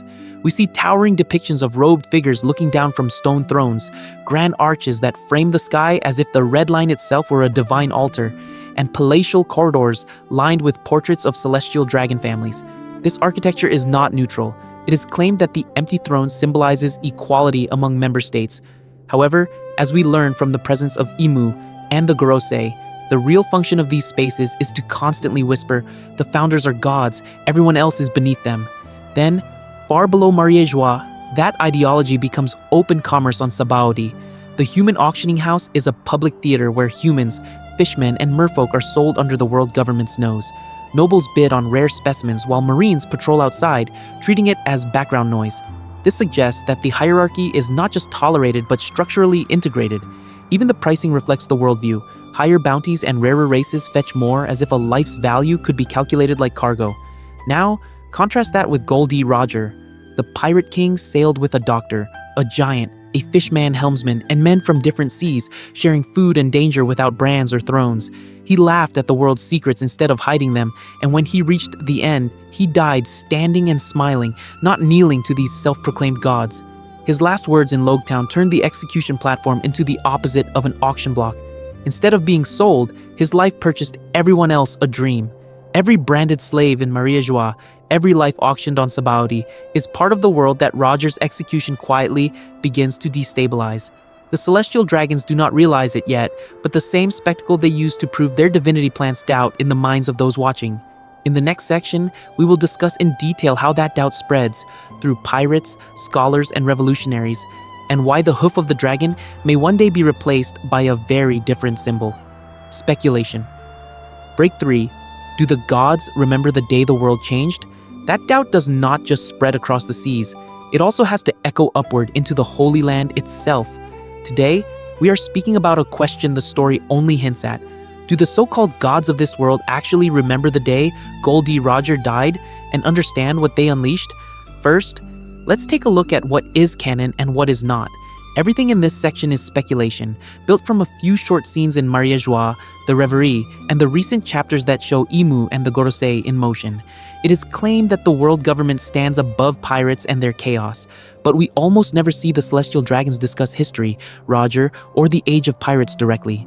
This suggests that Oda wants us to fill in some of these gaps for ourselves. So far, most celestial dragons we meet are defined by ignorance. They live behind glass, carried by slaves, shooting at commoners for sport. In their minds, the heavenly tribute keeps the member states in line, the marines exist to clean up any trouble, and the hoof of the dragon is a permanent symbol carved into the world. For someone like St. Charlos, Roger's execution is not a turning point. It is just one more spectacle of power, one more nameless pirate erased in the form of public justice. However, as we learn more about the upper tiers of authority, a contrast appears. The Gorosei do not move like fools. They track Yonko territories, bounties, and revolutionary activity with cold precision. When they talk about balancing the three great powers, they are talking about the long shadow of Roger's era. They know that one man's smile on the scaffold led to Shanks, Whitebeard's final war, Teach's rise, and Luffy himself.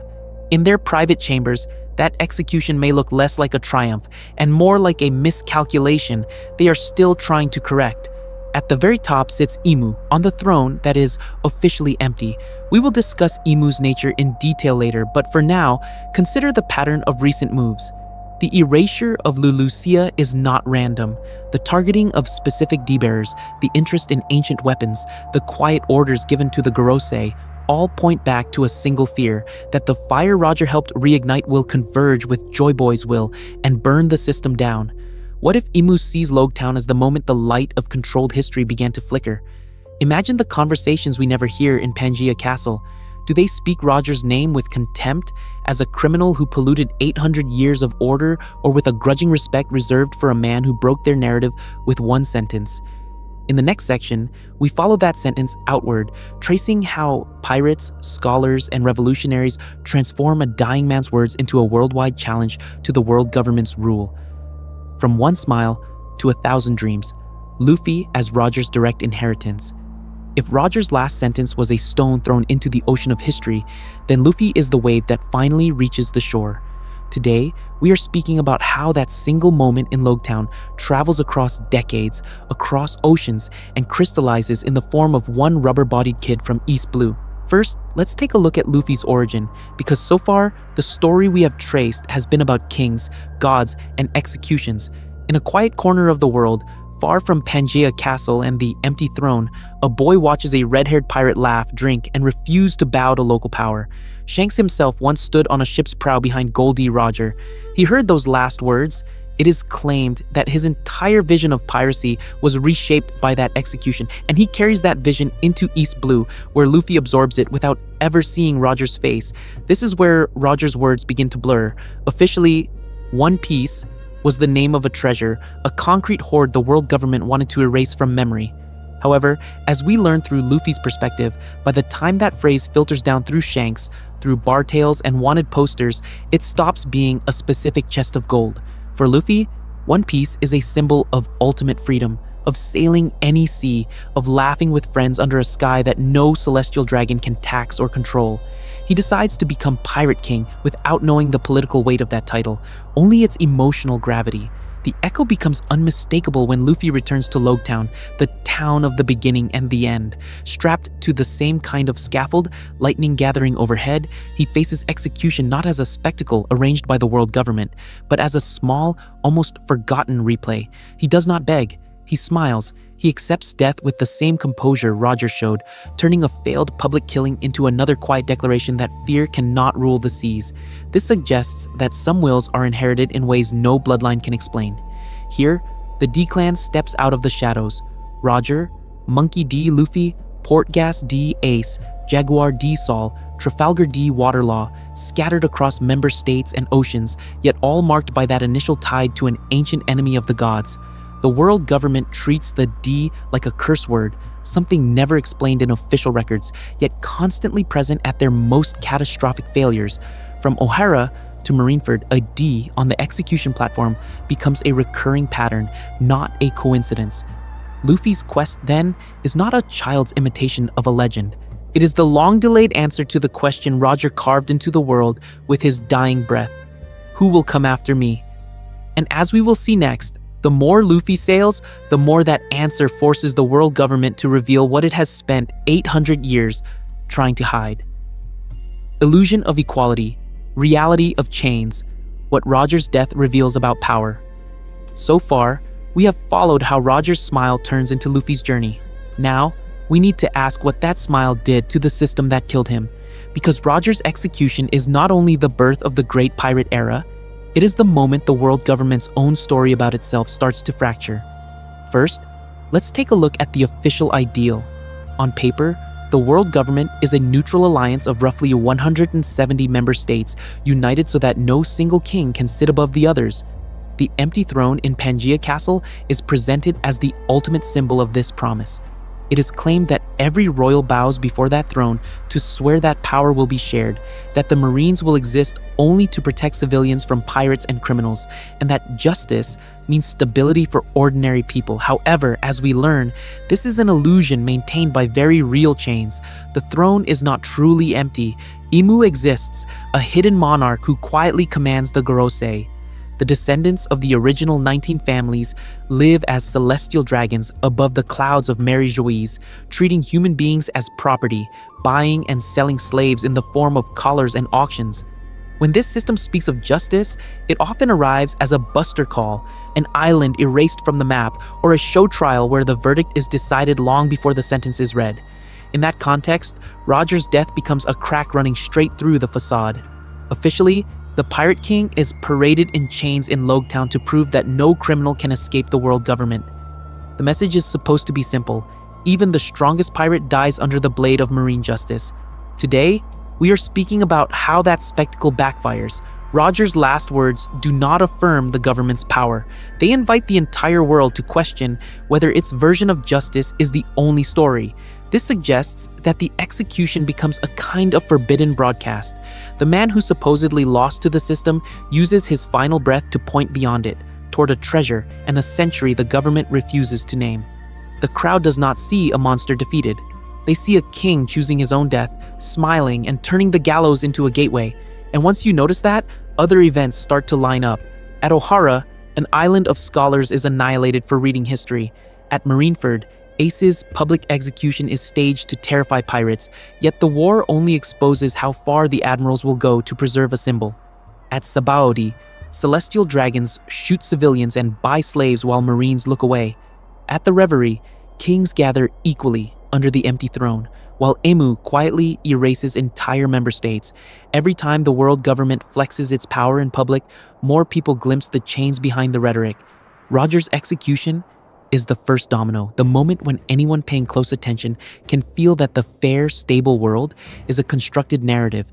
In the next part, we will discuss in detail how that first domino leads directly into the age of revolution that is now closing in on Mary Joise itself. From scaffold to final war, how one day set up the endgame. If that first domino is Roger's execution, then the line it knocks over does not stop at Logtown. It runs forward, through Marineford into the yet unseen battlefield that Whitebeard names with his dying breath. When he declares that the day someone finds One Piece, the world will be turned upside down, he is not predicting a random catastrophe. He is describing the logical conclusion of a chain reaction that began with a smiling man on a scaffold. First, let's take a look at what that smile actually did. Officially, the world government staged Roger's death as a symbol of absolute power, a clean ending to the age of the Pirate King. However, as we learn, his last words invert the message. By confirming that a real treasure exists in the form of One Piece at the end of the Grand Line, he transforms an execution into a starting gun. The Great Pirate Era is not a side effect. It is the mechanism that will gather enough force, information, and allies to challenge 800 years of rule. So far, every major player in the current story is moving because of that mechanism. Luffy only sets sail because he inherits Roger's will through Shanks, who himself stood in that crowd and watched his captain die. Blackbeard uses the chaos of the Pirate Age to hunt specific powers and positions, aiming directly at a throne that should not exist. Shanks negotiates with the Gorosei, suggesting that even a Yonko born from that day can sit in front of the highest authority and change their calculations. Dragon looks at the same execution and chooses a different path, building a revolutionary army instead of a crew. Today, we are speaking about everything you need to know about how this connects to the final war. The Marines expand, the Shichibukai system is created and then abolished, and Imu responds from the shadows by erasing islands like Lulusia. Each decision is a countermeasure to a pirate age they accidentally unleashed. This suggests that when Luffy, Blackbeard, Dragon, and the Yonko finally collide with the Gorosei and Imu, we are not seeing a new conflict, but the endpoint of a process Roger deliberately set in motion. The long fuse is important. Decades separate the scaffold from the present, yet every arc adds pressure to the system Roger cracked. Alabasta exposes a member state being quietly strangled. Enia's lobby shows the true face of justice when the Buster Call is used to silence inconvenient truth. Dressrosa reveals a warlord manufacturing weapons and smiles under government protection. Wano uncovers ancient weapons, poneglyphs, and the country that once stood beside the ancient kingdom. None of these are isolated adventures. Together, they are the slow accumulation of powder around the world government's foundations. When the final war begins, the real prologue will not be a nostalgic flashback to a simpler time. It will be the image of Goldie Roger laughing as he is killed, turning an act of state violence into an invitation. In the next section, we will discuss in detail how that invitation intersects with Joy Boy, the D-Clan, and the secrets buried under Mary Joyce itself. Speculation. Break 4. If Roger had stayed silent, would One Piece even exist? So far, we have treated Roger's execution as the spark that actually happened. For a moment, we need to step completely outside canon and ask a different question. What if the world government had gotten exactly what it wanted on that platform? Today, we are speaking about a purely hypothetical timeline, but it helps us measure how much power was hidden in a single sentence. First, let's take a look at the version of Logtown the Gorosei probably imagined. Roger is marched up, the crowd is tense, the cameras are ready. The announcer proclaims the triumph of justice. Roger is sick, exhausted, and this time he chooses silence.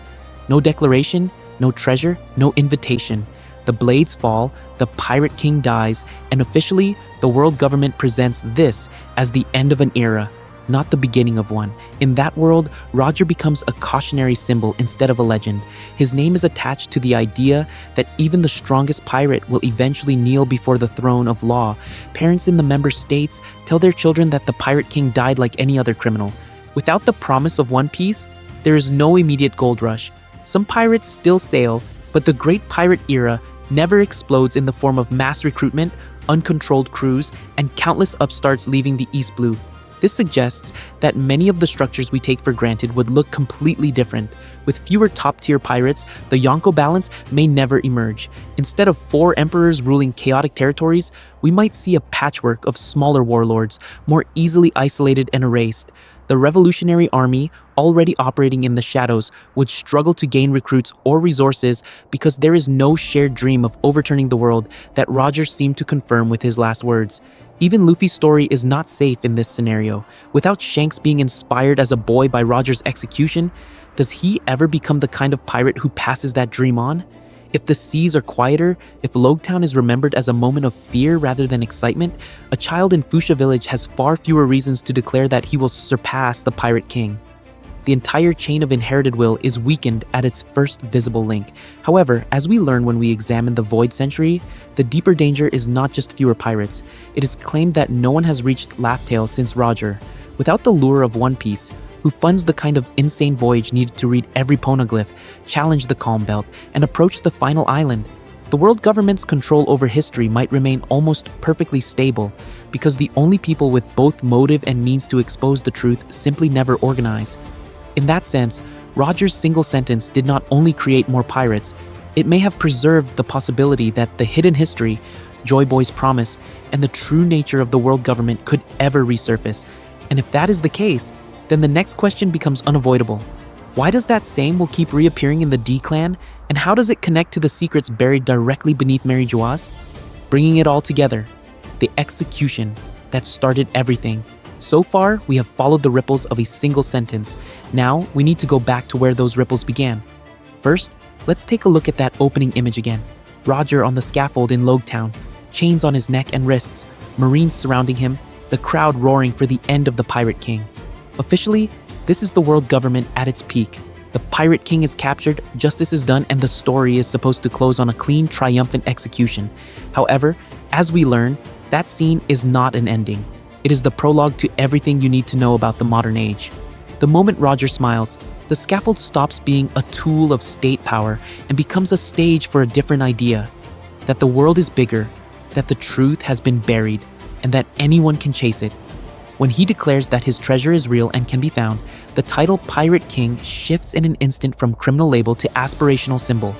It is claimed that he is the worst pirate in history, but his last words redefine piracy as a path toward freedom and forbidden knowledge. Structurally, the world that follows is built on that inversion. The great pirate era explodes. The seas fill with crews inspired by that smile. In response, the balance of power mutates.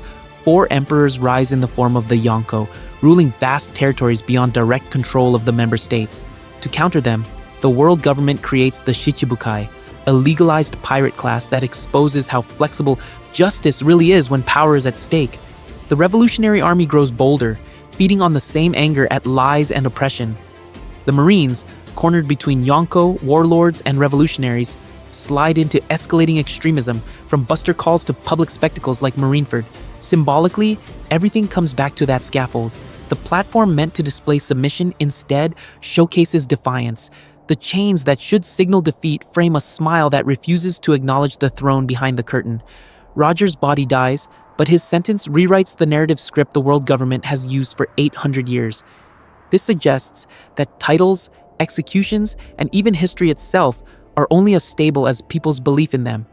At the same time, the illusion of equality is exposed. We are told there is no king, that the empty throne represents shared rule among member states, that justice is blind. Yet the same system relies on slavery in Mary Joaz, censorship of the Void Century, and annihilation of entire islands when they ask the wrong questions.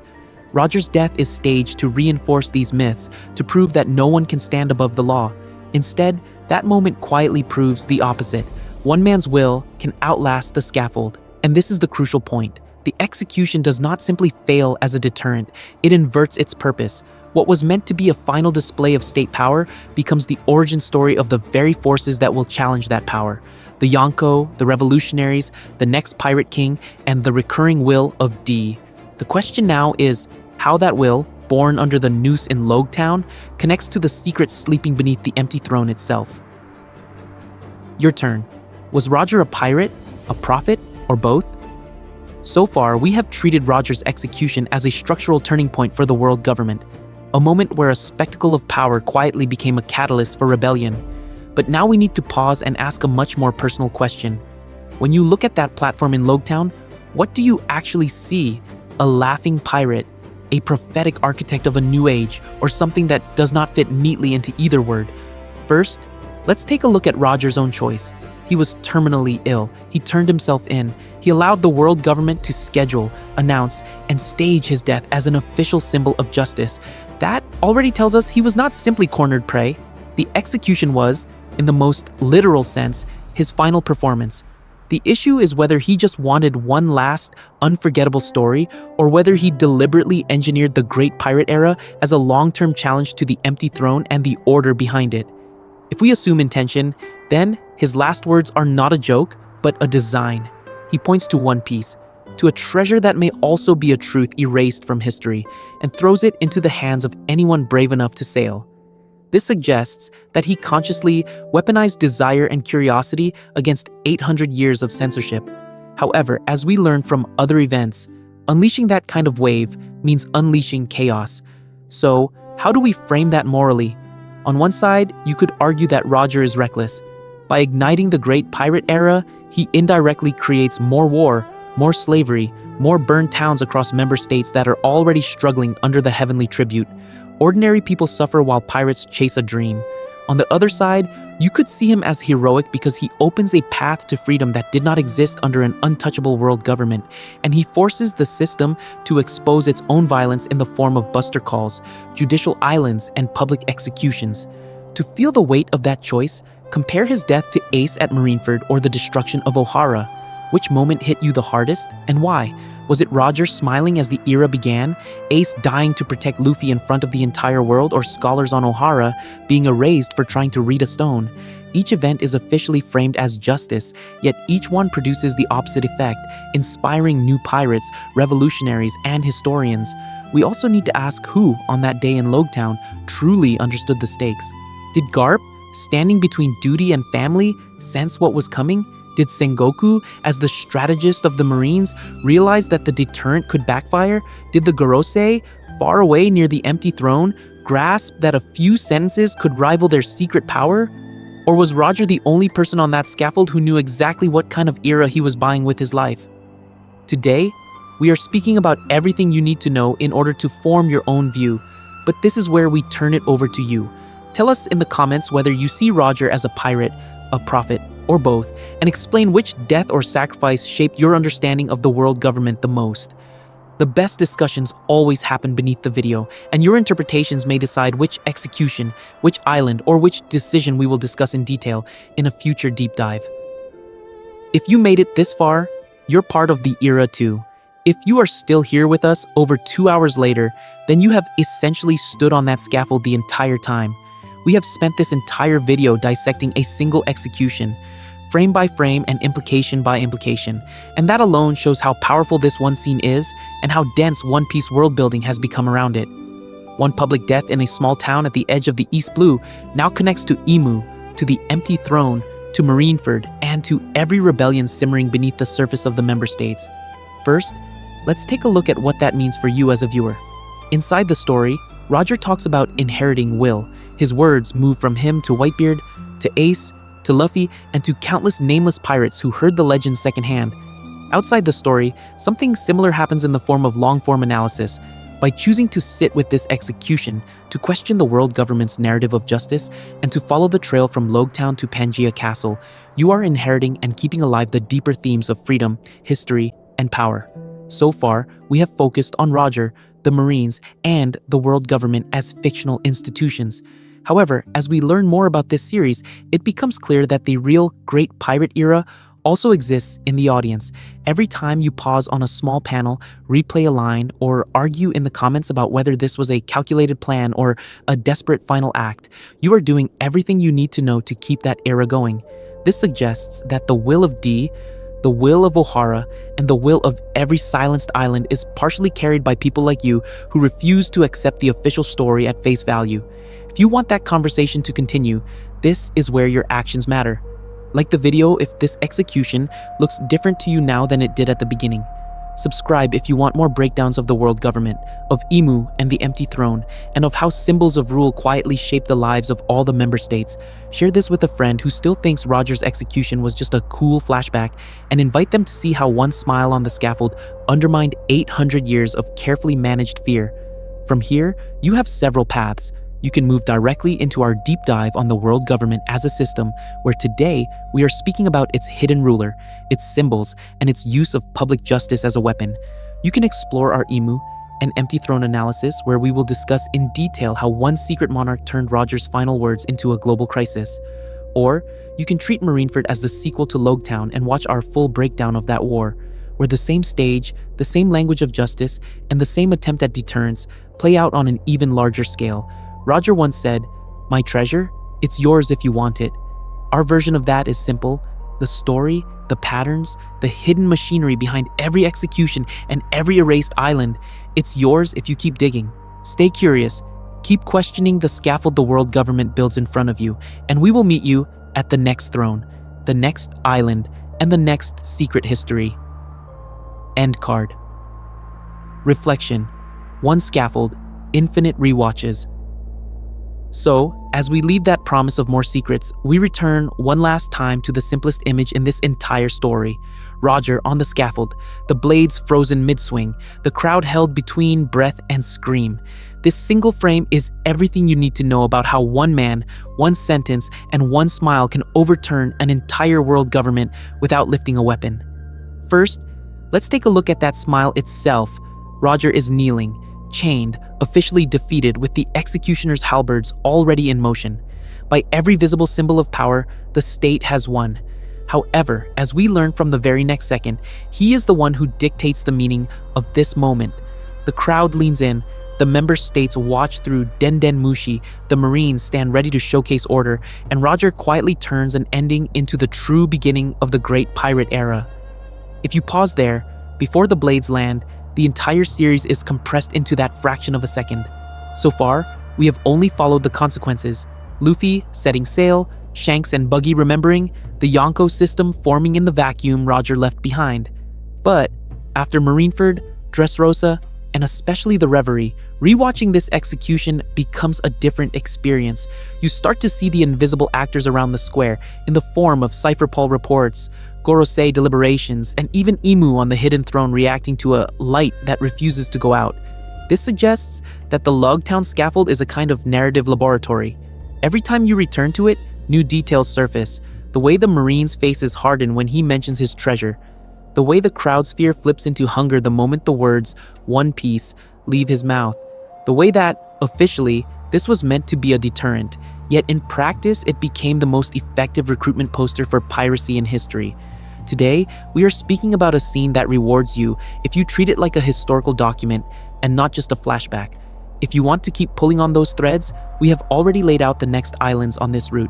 There is a curated playlist that goes from the world government structure to the Void Century to Marineford as a second deliberate spectacle of justice.